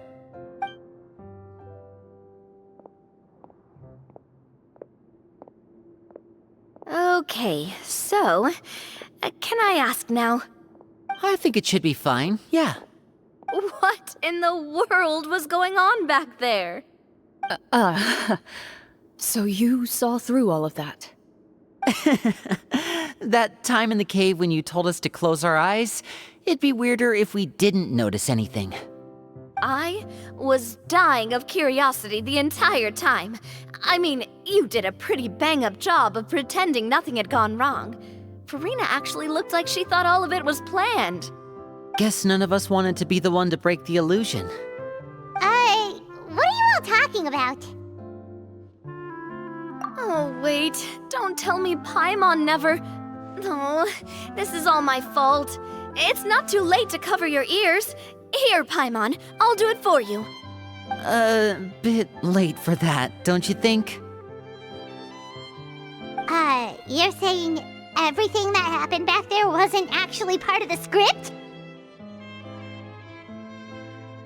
It's probably more accurate to say this was never a real scripted story to begin with. What? So loud. My head. Hey, you! Get up right now and explain yourself! No shaking, please! Oh, my head.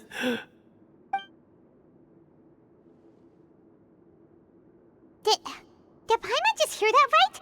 You guys made up that whole last part on the spot? It's not nice to lie to people, but Paimon's got to admit that was a really good story, Florian. Oh, and nice improvisation, Chlorine! Yeah, it was like watching a magician improvise a spectacular magic trick after forgetting an important prop. If Paimon knew something was wrong with that vault, she would have floated straight in the opposite direction. Everything was under control. As if you've ever described a situation as being out of control. I'm pretty sure any situation you consider to be easy to handle would scare a reasonable person half to death. Guess I'm just used to it. You must run into a lot of unexpected situations then. That explains why you're so good at coming up with things on the spot. As for you, Florian, I know there's no excuse for what I did. I'll turn myself into the guards at once, confess my crimes, and accept any punishment that comes my way. I would say you've already suffered more than enough. What? You may have been blinded by fame and fortune in the beginning, but your actions during the final battle had proven you to be a true Marechaussee hunter. You'll be far more used to the city above ground than below. Your job as a hunter is more important. But... Of course, you'll still need to take the keys and pay a personal visit to the 2 hunters you wronged. Prepare to accept any terms they give you as well. Yes, of course. As far as I'm concerned, though, your showing in the duel was enough to prove your honor. Then I'll do exactly as you said. I'll go return those 2 keys right now. Thank you so much, everyone. I'll do my best to prove myself worthy of the second chance you've given me. I swear this on my name and honor as a Marechaussee hunter. Until we meet again, everyone.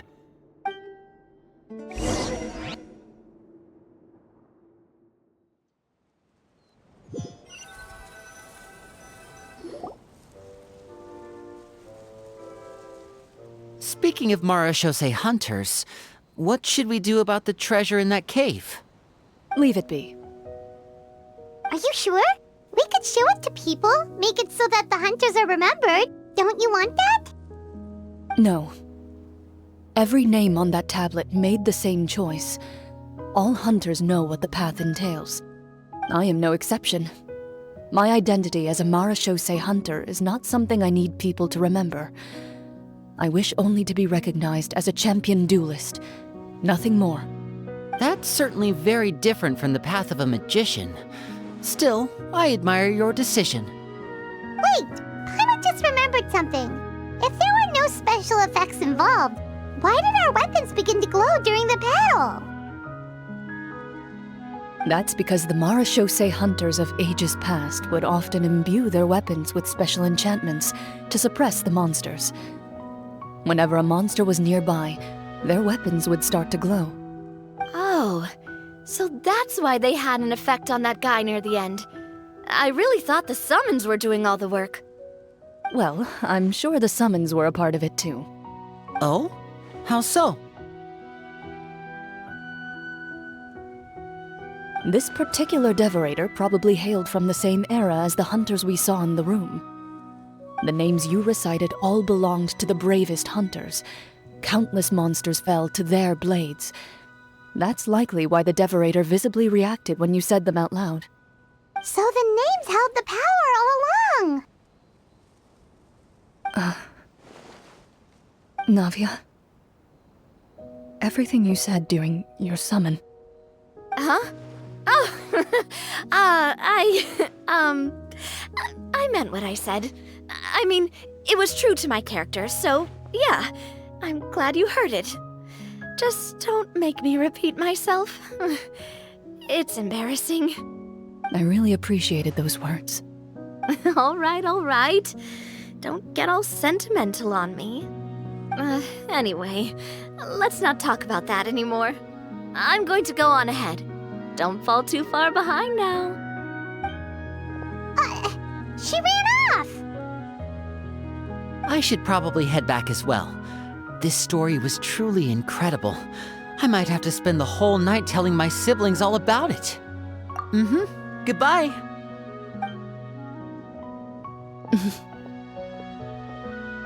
Traveler, should your name and deeds be forgotten, what do you think the significance of your journey will be?